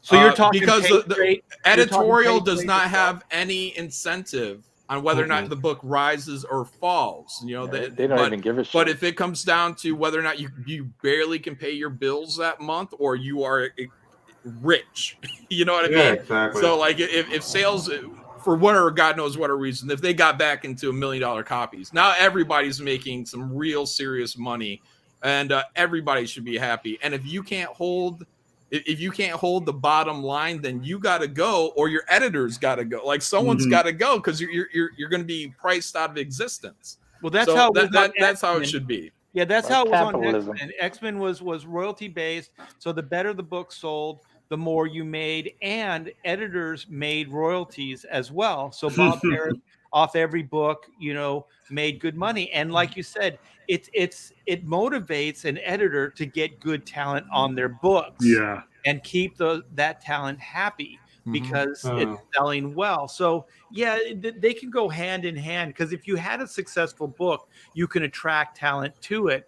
But if you're starting from scratch, I think you could do it in reverse if you put the money in talent up front. You know what I mean? You could attract good talent and then become kind of like what you were saying, John, where you have these incentive programs later on the books. So, you're not constantly paying like the big bucks out of your pocket. I don't know, man. Inspiring and motivating the talent to do better each and every time out. But I want to get into this Graveyard Shift Omega Storm, man. This thing, you talk about like heating it up, and great comic books.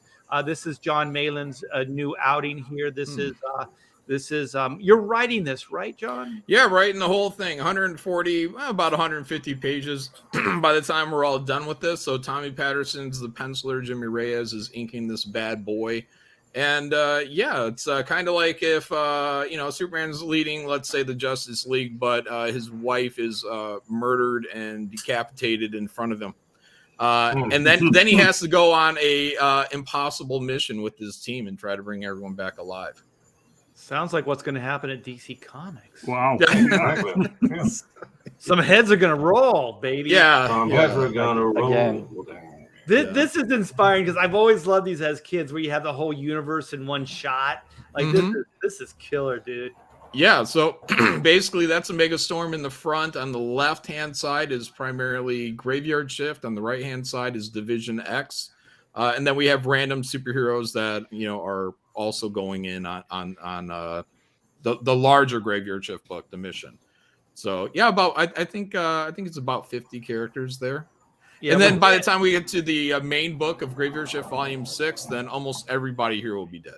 That's what I was going to say. Whenever you have a cast this big, there's going to be quite a body count. Yeah. But this right here, holy shit. Yeah. Like, Tommy Patterson's a kick-ass artist, man. Yeah, look at that. This made me wanna up my game big time. I'm like, this is crazy. That is so cool. This is a double page too, so this is some big line art. I don't even know how you figure out a perspective on it, like double page, because you're drawing off the page, with a gigantic ruler. This is nuts, man. That's a cool. Yeah, I think he said he took 20 some hours on drawing this. Wow. So I don't know what that is in a day, but 3-4 days somewhere in there. Yeah. Wow. Jeez. Hey DC, eat your heart out. Look at this. Yeah. Yeah, this is great stuff, and you have some of the older books that you're. We're collecting the Graveyard Shift, little Graveyard Shift story right there. So the first one was by Nerd Wonder, the second one by our friend Kyung Lee.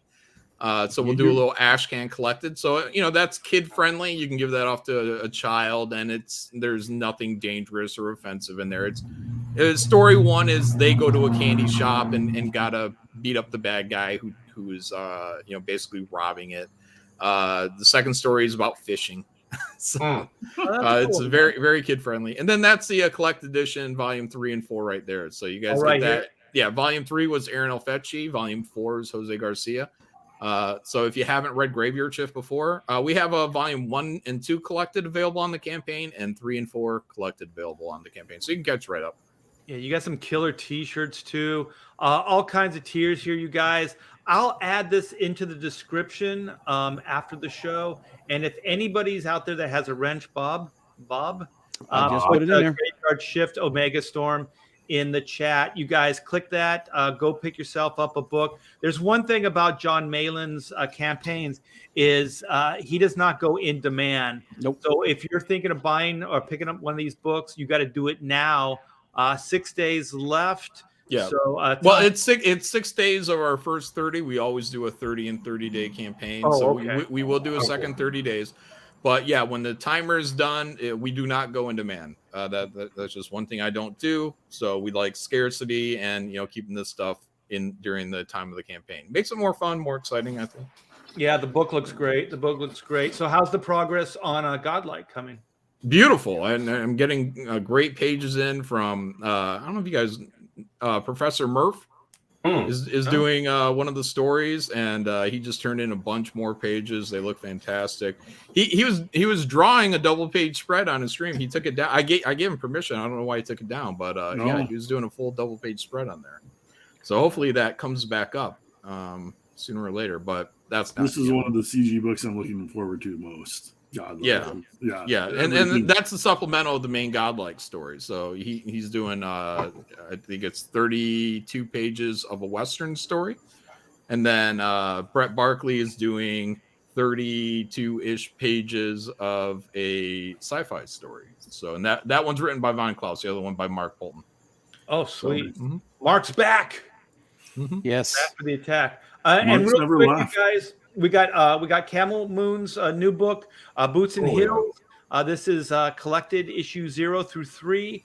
Nice. And Camel Moon is funnier than shit. We got some great talent here at CG.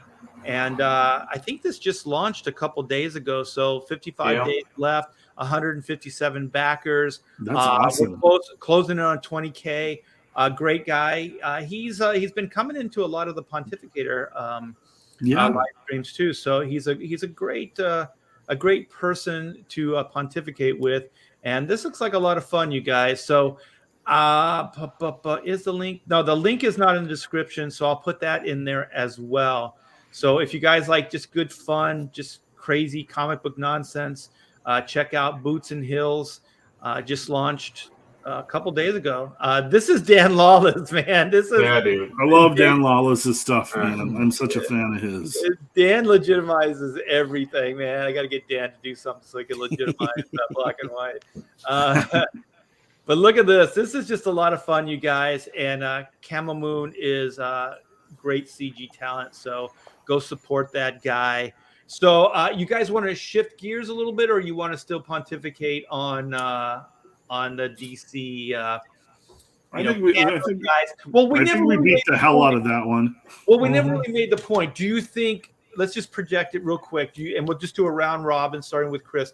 Do you think that this is what DC has planned? They're going to bring in like heavy hitters.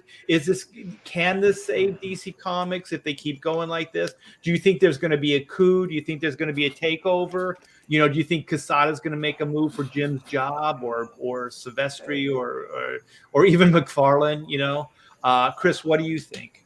I think honestly, the way things are, you couldn't do worse no matter what happens, right? You got to try something because things are heading in the wrong direction. So you got to pump the brakes, and you got to give something a go. And if they are,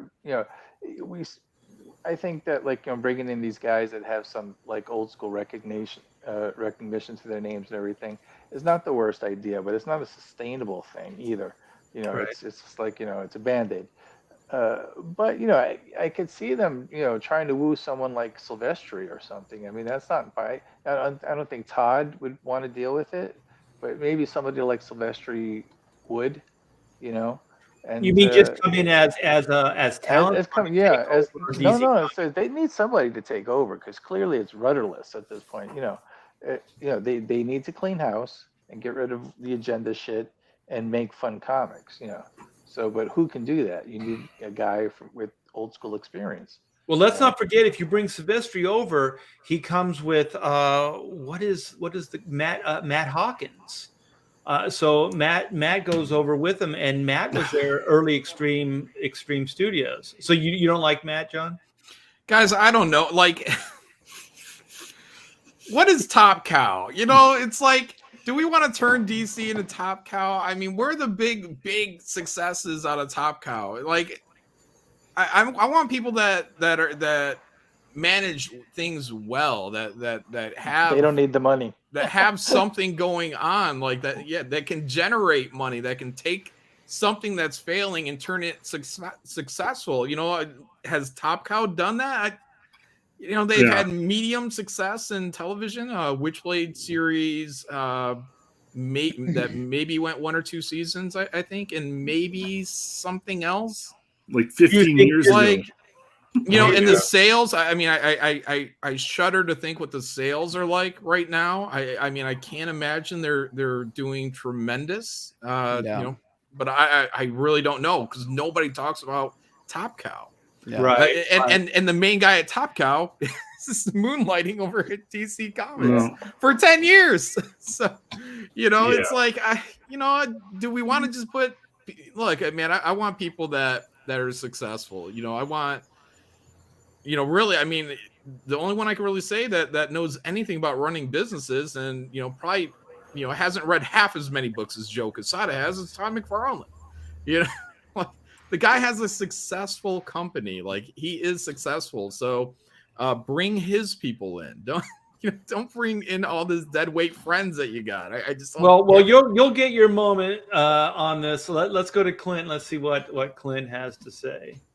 I think it'll be gutted from the top down, and I think Zaslav will bring in corporate people, and I think they'll gut DC, and it'll be corporate people coming in from the top and then hiring their own people, and I think in a couple of years it's going to be an entirely new group of people, and who knows what it's going to end up being. Yeah. So you don't think that's how corporate like doesn't give a shit about anything in comics. Well, especially DC. DC has an MO of doing stuff like this. They care about the movies and they care about merchandise. They could give a they shit also about care comics. about the corporate structure. So they'll bring in one administrator at the top. They'll level everything below that, and that whoever that they person, that corporate person they bring at the top, they'll fill in all the positions how they feel like. I think DC in a couple of years is going to look a billion times different, whether for the good or for the bad. But I think it's going to get eventually annihilated by the way they've been. I mean, when you're just like throwing away $1 million movies, like Zaslav doesn't give a shit about Jim Lee that he draws the X-Men or Batman. Like these guys don't give a crap. He probably never heard of them. Yeah, no, it doesn't matter. It doesn't make money. Right. They want the IPs for the movies and the merchandising. It'll be maybe even corporate nepotism. Like maybe his nephew will be like the new CEO of DC Comics. But I think there's a gutting coming of DC. Jimmy, Comics. you like comics? Yeah, it's like you look at these people What about bitching DC? about like Cartoon Network and shit, and like crying about all this stuff. Like it's coming for DC too. Well, what do you since you said that, what do you make of what's happening now with Silvestri, Quesada, and McFarlane coming in? It's a last minute Hail Mary pass. It's a Band-Aid. Jim Lee just bringing in stuff to and make... it's like Mark, like maybe Jim is doing Mark a favor by getting this book out that he's been drawing for 10 years, because in a year or two Jim might not be able to greenlight this project anymore, and it'll just get shelved. All those beautiful pages will just sit in like a shelf somewhere, and like nobody will get to see them. So Yeah. All right, hey Pedro, what do you have? What's your 2 cents? You know, I'm here for the carnage. And the thing is, like, dude, nobody's taking into account that the guys who have decision power don't care. Right. So if they tell David Zaslav, like, hey, this is Todd McFarlane, like, he's the toy dude, right? Or like, hey, this is Jim Silvestri. Who? Like, dude, the guys who have decision power, the guys who sign the checks, don't give a flying fuck about the comic book industry. So no matter what they do, we're the whim. Like, how much you make this month? $22. Okay, you guys are all out. That's what's gonna happen, man. I don't want to be like the guy from Latin America that has been through real coups and has been shot at, and I have no hope for the future. But dude, that's what's gonna happen. The guys who have the decision power don't care about this industry. The future is here.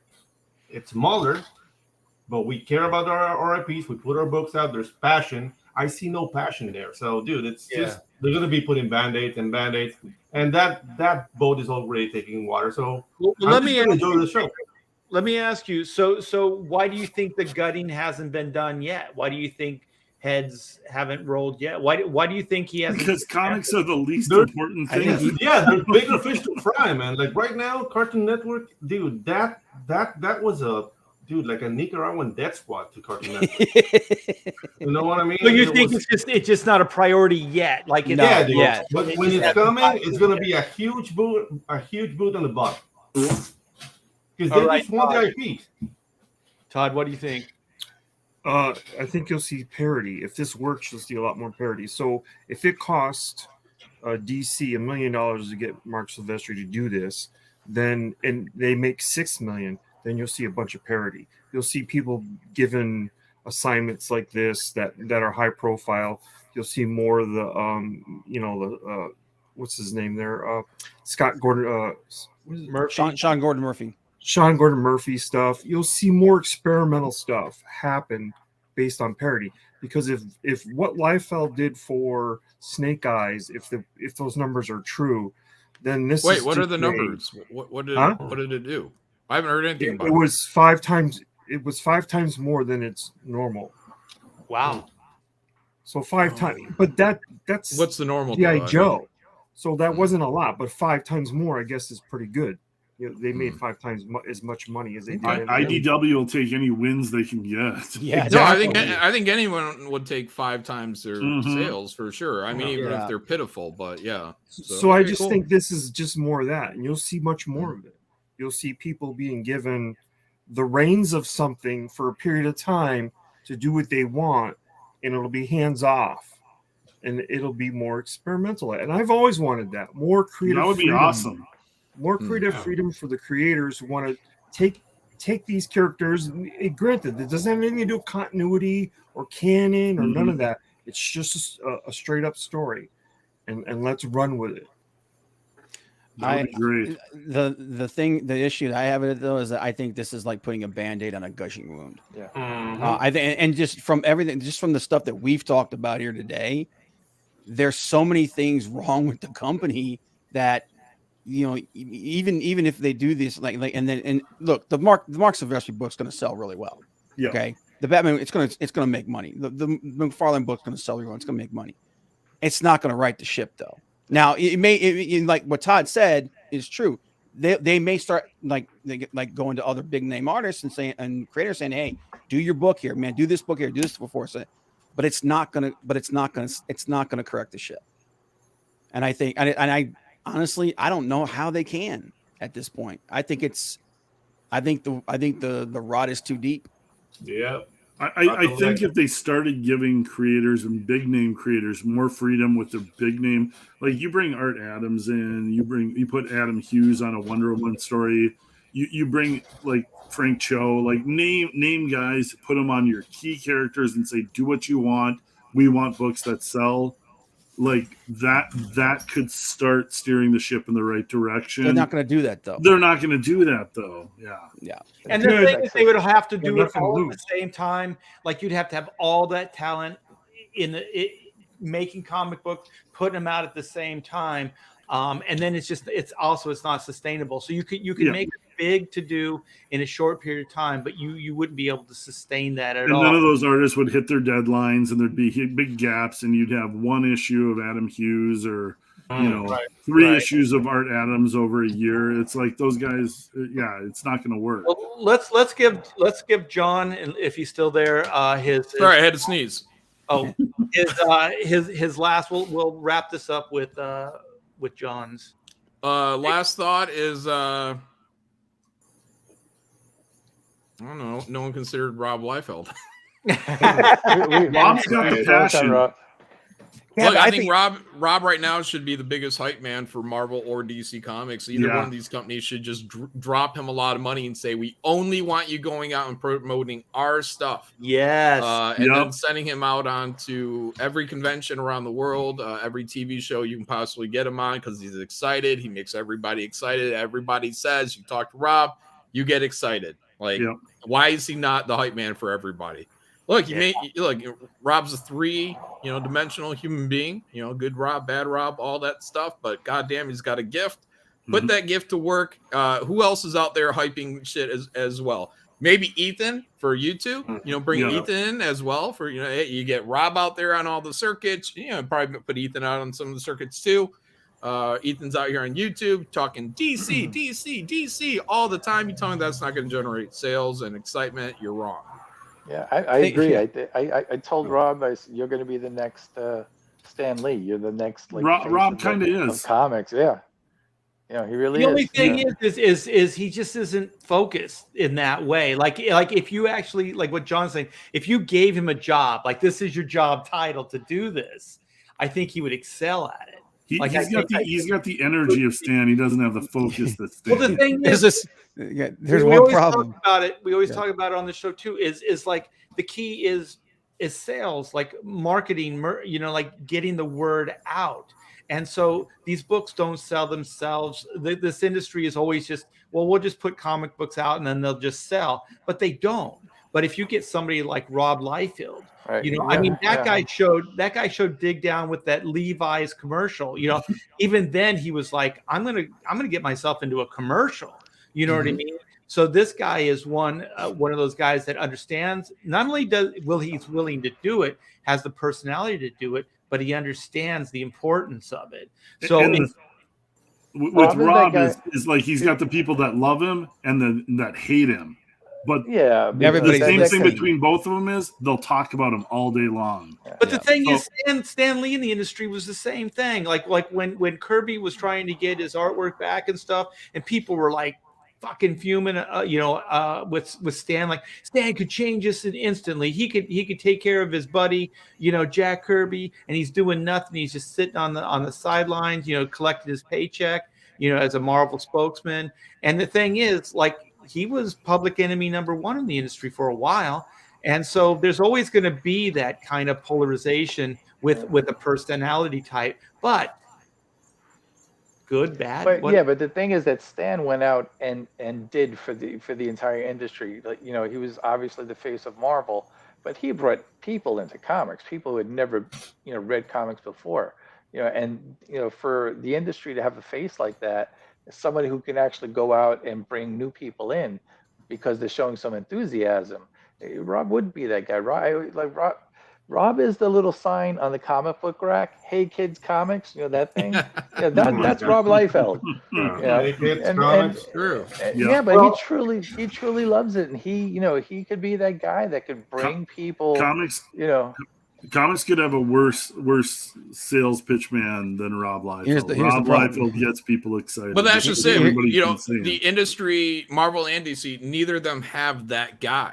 Yeah. You know, like Yeah. you may have Rob working for you, but Rob's still doing just Rob. Like someone has to put that into official capacity. Who else is your hype man? You got to have a Flavor Flav. You got to say, hey, someone going out into the crowds, getting everybody excited about comic books. Like, look at my cloud. You got to have that guy. But, you know, and they always talk about the marketing departments in fucking comics.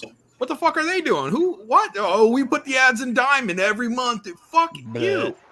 Just you know imagine what I mean? dropping Rob There's- on a national news morning show. Like There's Rob one would, problem. He'd There's be one like problem the with all this, Tasmanian though. devil out there, and they wouldn't know what to do with him. And he would talk comics. He would talk about a million things, and it would get people excited. There's one problem with this though. Right now, Rob despises DC. Well, Yeah, dude.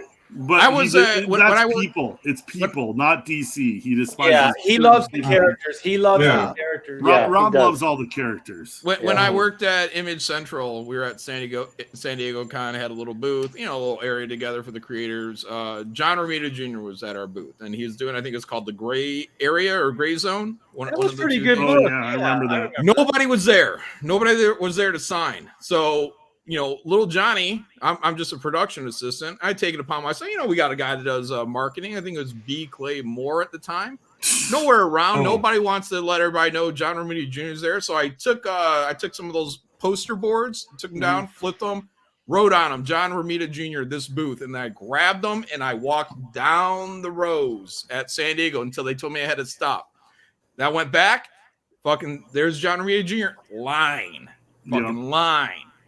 Like, you got to go out there and get. You can't just be like, I'm comics, guys. You come here because you should be naturally gravitating. You got to go out there and get the motherfuckers. Mark Yeah. Brooks. Why is nobody in my line? That So- Jim Valentino. So what you're saying is that And right after that, Jim Valentino was up next for his signing, and he goes, "Hey John, could you do that billboard thing for me?" Yeah. Yeah, but that's the attitude. Like right now, the only thing close to that we have is like artists doing GoFundMe's because they can pay their rent.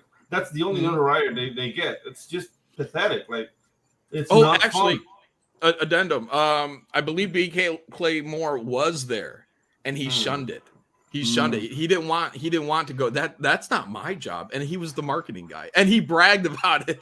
He bragged about it on like a stream or something like that. And I called him out. I was like, motherfucker. Yeah, because he's like, that's not my job. I'm the production assistant. You know what I mean? I like, my job is like answering emails and fucking making sure people get their books shipped to them and making sure everything's going well with the printer. But I'm here at the convention too, motherfucker. You know what I mean? So I just made myself busy, but I was shocked and stunned because that was such an eye-opening experience working at Image Central and finding out that almost nobody gave a shit about this place. Like no one gave a fuck. Like it was all about them, and people should just naturally come to them. And if that ain't happening, then there's something wrong with the audience. With the it world, ain't yeah. them. It was fucking ridiculous. Yeah, even then, John was grabbing an oar. Damn right. Damn right. Yeah, well, you have to, man. But Yep. the thing is, like even like me coming into this indie forum, this CG world, like it took a while for me to figure out, like, yeah, if I don't say anything, nothing happens. If I don't get out there, nothing happens. So, working in corporate comics for all those years, it took a while for me to realize that, oh shit, I got to do this. Gotta sell hot dogs, man. Yeah, you got to get out there, and there's a lot of these creators that are scared to get in the mix and like be on a show and talk to the fans, and like they are scared. They don't want to do it, And it's like that's the mentality of a lot of these creators that are like, what are they doing? Why would they have a YouTube show? Why would they have why would they interact with the fans in the chat? Why would they communicate with the people backing their books? It's alien to them. Dude, they do it at their own peril, man, because that's the way of the future. So. Oh Hey, yeah. John, did you have a bikini on when you were doing it? Oh yeah, that helped too. Yeah, shit stained brown. Round 2, woohoo! Shake your moneymaker. Yeah, whatever it takes. Yeah, well, we're gonna wrap this up because usually we do rapid fire topics, but this was good, man. We got John in here, and we got more in depth than we usually do. From time to time. Hey, do you want to watch the Black Adam trailer real quick? No, what I was No, we don't watch it on TV. just shut the hell up, man. No. Let's wrap it up with because Chris has got his pre-launch Penelope Powerhouse and Slave Girl, and then of course Black and White, and then we can give a little bit more to John's campaign, since John I think is the only one that's live right now. Yes, I got a great video for today. A great video? What do you mean? Yeah. Oh God! I found a video of South American videos. Yeah, Latin American videos, guys. This is the tourism boards. This is Hold that thought. I'm going to get this from Daniel. Daniel, for the $10 super chat, thank you so very much. Came just to say, Chrono Mechanics is still my favorite Indiegogo book. Shit, yeah. Hail the Coach. So, there it is. Look at that. Wait. Hold on. Let me get this little thing going here. Let's do this. Boom. Solo layout. So, Chrono Mechanics. Yeah, dude. Awesome book. Beautiful. Yeah, I was rereading it today. So, yeah, but okay. So, well, thank you so much, Daniel. Yeah, go ahead, Pedro. Okay, so context. This video is about 3 crackheads that invaded their mom's house, and she called the police to evict them. And these are grown men crying because they don't want to leave their mama's house, but they're just crackheads. So, here you go. Come to Latin America. There's lots of things to see.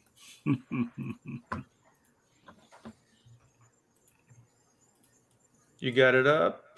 Yep. Oh, boy. Here you go. That is not English. Oh, God. That's where my nipple is. And this is my hair. And this is the back of my head. Okay, so he's saying, they stabbed me in the chest. They opened my head.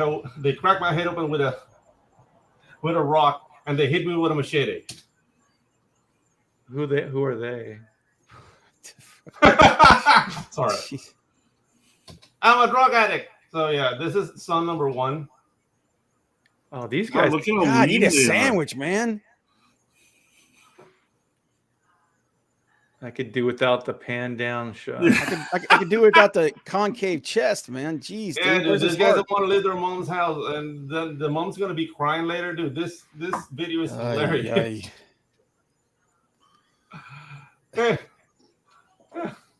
You turned it up a little bit. The volume's really low. It doesn't matter because it's in Spanish, man. It's in Spanish. Like he's saying, I've already been to rehab, and it smells like pee. And people try to have sex with me. I gotta be with my mom. Well, I need to go to rehab. Hey. I don't need to be locked up. I need love. Boy, novellas really have changed. Yeah, dude. Yeah, the telenovela was a lot of on their tourism video. Yeah. Yikes. Yeah. I need love, comprehension, and tenderness. They did this. He's got an awful large vocabulary for a crack addict. Dude, man. These guys are educated. Like they just fell into drugs.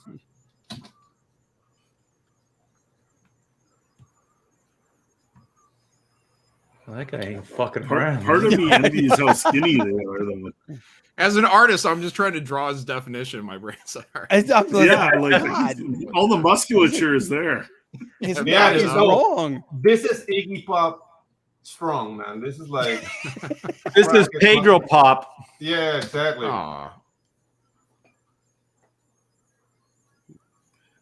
This giant concrete house behind me is all that I have. Just it's not even his. What's that? It's not even his; it's its mom's. Yeah, it's his mom's house. Yeah. Well, Like yeah, there's no door on that brick and mortar shanty. It's just like it's just walls. Who's gonna steal anything from inside that house? You know, Well, like people are gonna put at some stuff point they in. must have had crack, I guess. Yeah, no, doesn't last.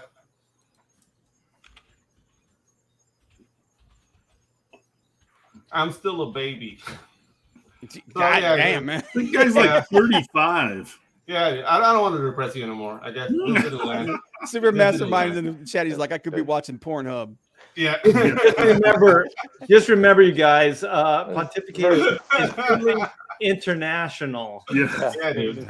Very, very uplifting, Pedro. Thank you. Thank you. Very uplifting. I'm doing my best. I'm scouring the internet to find videos of Latin America. I would go more to the Brazilian beaches and like the Brazilian beach. That flavor. Like that's all in South America. I can do that too. Yeah, right. Clint, it's up to you to save this show. I make a request. Oh yeah. Well, I always have one trick, and it's Slave Girl, and she is out to save all of us, however she has to, clothed or naked.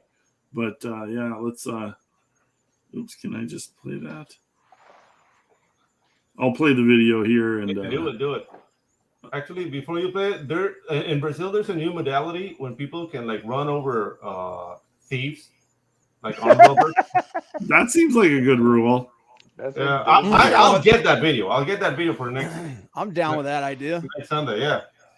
But we got Slave Girl, action adventure, sci-fi, all the stuff you love, and she's here to sell comics and make you happy.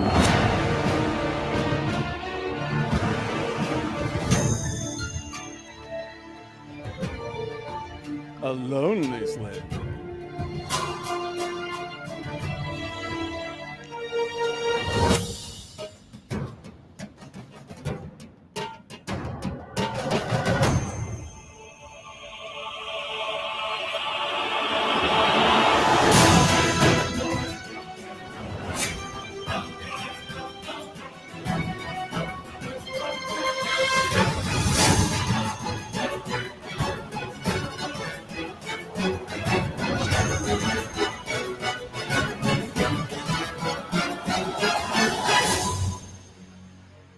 John's basement.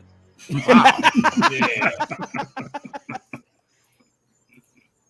Exactly. Fun action adventure. Warning: there is adult content and nudity, but comics that you can't get from all the rest of the crappy companies, but you can find them here in CG. And a little escapism and great art, great story. If I do say so myself, I'll hurt my shoulder patting myself on the back, but check out Slave Girl. Well, do we have a video from you, Chris, for your Penelope Powerhouse? It's on the Indiegogo pre-launch page, but I don't have it queued up. I've got it. Bob. Who's got it? There you go. Bob's on it. Bob's got it. Thank you. Bob knows what he's doing. The only one. It only takes one of us. It's a burden. I have it here, but I just can't play the video. Like the sound something new with Indigo or with we can do a quick round robin. Who's going to be sad if Ezra Miller has to go to jail for 25 years? Anybody? Anyone? I couldn't get my arm up. But it might ruin the Flash movie franchise. That movie, if they release that movie the way it is now, it's going to be DOA. Mm-hmm. I'm willing to sacrifice the Flash movie franchise to see that Looney Tune put away. All right, there we go. Oh, did you find it? Yep. And this is a great video. I love this concept, Chris. Thank you. Hey, I'm the gloomiest, most miserably dire high school student in all of Sunnyside, Nebraska. And okay, maybe they have a point there. And this is Penny Pretty, better known as Penelope Powerhouse. And as you know, she's America's solar-powered teen superhero sweetheart. Penny represents all things wonderful and good and righteous and true. She has billions of fans all over the world who love her to death, and of course they do. Penny has perfect smile, perfect hair, perfect tits, and the perkiest ass anyone has ever seen. Wow. And she's even Pretty good. environmentally friendly. That's right, she farts pure hydrogen. One of us is the nicest, most kind-hearted person in the world.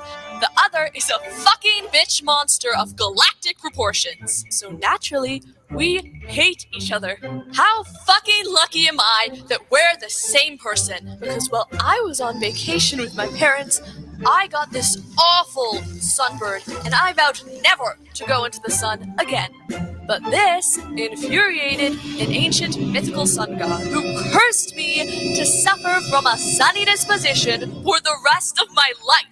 So by night, I'm my normal, wonderful self, but with every waking sun, solar-powered Penny takes over my body. And now, no one can see me or hear me while Penny spends every day ruining my life. You see, Penny Pretty, the super wonderful queen of virtue, does everything in her near unlimited superpowers to irritate the living shit out of me. For my 16th birthday, she ruptured my boyfriend's ball sack while letting my filthy gym teacher bang me. And things get way worse from there. Can two teen girls share a body without driving each other crazy? No, they fucking cannot. Find out in the sun-soaked adventures of Penelope Powerhouse, a brand new, all-original graphic novel from full-blown psychosis. Somebody fucking kill her! Wow. And there we go. We were just having that discussion last night over on Anna's if that girl with two heads, how they get along, especially in the bedroom. I think there's a book out there. Twitch need to work out a different way of doing ads. I think they need to do it more like YouTube. What was that? Do we have a British guy here? Who said that? It's Yeah, a, where that- was it's that? a That video was that popped weird, up. man. after that. Okay. It was a video that popped up Yeah, after that. dude. one Hey, was done. Pedro just threw his voice. He's a ventriloquist. Yeah, I know that. Well, that's just like that, but that joke that Buddy Hackett used to tell about. He's like, when you think things could be worse, just remember the side guy who is a Siamese twin, whose brother was gay and his boyfriend was coming over. Oh, dude. No, So- man, like I saw that And they thing share an that asshole. with, on the Open Anthony show. And dude, Way to clear it up for us, Bob. Hey, guys, it got lost. Well, you gotta go to Buddy Hackett. Art.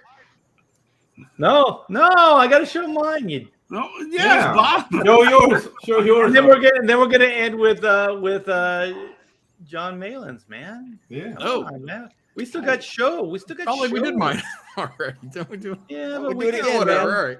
All right, fine. We won't do yours then. Fine. Okay. Well, hey, this is why we're all here. Every one of us. Nobody's here for anything else. This is Black and White Volume 2, Man versus Machine. In a world where law and order is often blurred to gray, justice can only be black and white. Yes. So we are at 117,770, 1,400 backers. Thank you guys. It's too big a number for Art to count. It is. All the numbers. It yeah. is. There's Yeah, too many Art commas. pulled the friggin' Joe Biden there. I didn't know Yeah. our numbers weren't that big. Hey, Ah. how dare you? How dare you? It's a 68-page graphic novel. This will wrap up the epic origin saga of Reed Blackett, aka Black, and Whitney Sung, aka White. And we're going to find out if these two can put their petty differences aside and work together as a team to bring down the big bad that is JC. And yes, the JC stands for Jesus Christ. Oh No. shit! Hot damn. Yeah, they're gonna bring him down with the baseball bat. So there you go. Who knew? Who knew? A 68-page graphic novel co-written with my buddy Joe Fulton. And we got Stefani Renee on colors and the great Eric Weathers throwing some lettering down. So we have this cool variant Kenneth Rocafort cover. We got this amazing Joe Bennett with Kyle Ritter on colors. Little inks by me. And then, whoa, who's this guy? Pedro Eng. We got Pedro Eng, Comic Gate's own Pedro Eng, doing the animated adventures, the high octane animated adventure book, written by the great Von Klaus. And this is a 22-page one and done, you guys. And this is cool for your little ones too. So kid friendly there. And so then we have Volume 1, which we completely sold out of. So this is the second printing with the brand new cover. So these are My Pencils inks with Kyle Ritter's coloring. And so we have, last but not least, we have one more variant, which is the Grey Capullo variant. So this is completely remastered from the 1994 line art. So I digitally re-inked it, and we got Priya Parai to throw some colors on it. And it came out fantastic. And you can only get this cover in the black and white jam. So one thing I want to add is we got T-shirts. We got the cool wraparound T-shirts designed by Red Valkyrie. And then we have the Inco T-shirts, which are selling like hotcakes in the add-ons section. And then we just brought these in, the Keshi figures. So these are the collector. These are the highly collectible ones in black and in white. So we only have 15 left. And once they're gone, they are gone, you guys. So this link is in the description as well. So come by, check out Black and White. And if there's something you like, back it. So go sign up for Penny Powerhouse, which is Chris's book. And when are you thinking of launching that, Chris? I got to deal with my other things, but I think I'm going to hold for a few weeks. Okay. And yeah. And then we got Clint Holinsky's Pirate Queen. Is Pirate Queen still in demand? You're muted, Clint. Muted. You're muted. You're muted. You're muted. Your microphone is my bad. muted. I didn't want to speak Jesus over Art when he Christ. was doing his. Yeah, we actually closed out Pirate Queen last night on Nando's channel. She hit the closeout button, but Indiegogo's got that funky weird thing where it kind of stays open for a little while. So yeah, it used to be like it would take like 2 days to wind down, but I said that with somebody else's campaign, and then it shut down like that very first day. So if it's winding down, you guys got to get over there now and get it. Yep. So yeah, jump on there. You could still back it. Maybe it still might be open. Hit 52,000. This is my first book over 50,000. I know it's not 100,000, but I'm still pretty stoked about 50,000. 50,000 is great. Yeah, dude. I'm very happy. The rest of the crowdfund world, man, you are like head and shoulders above. And then also, you guys don't forget Slave Girl from Planet X. That link is in the description. And John's Graveyard Shift. The Omega, is it Omega Force? I'm sorry. Omega Storm is live right now, so I'll add that to the description as well. So thanks to everybody for hanging out on this great Pontificators. Thank you, John, for coming in. This was a treat, man. Thank you so much. No problem. Thanks for having me, guys. Appreciate it. No, very cool. Awesome, man. And I want to thank everybody in the chat. Thanks for the super chats, and thanks to all my Pontificator brothers. We will see you next week with another amazing show. So you guys take care. Have a wonderful evening, and we'll see you soon. Woo!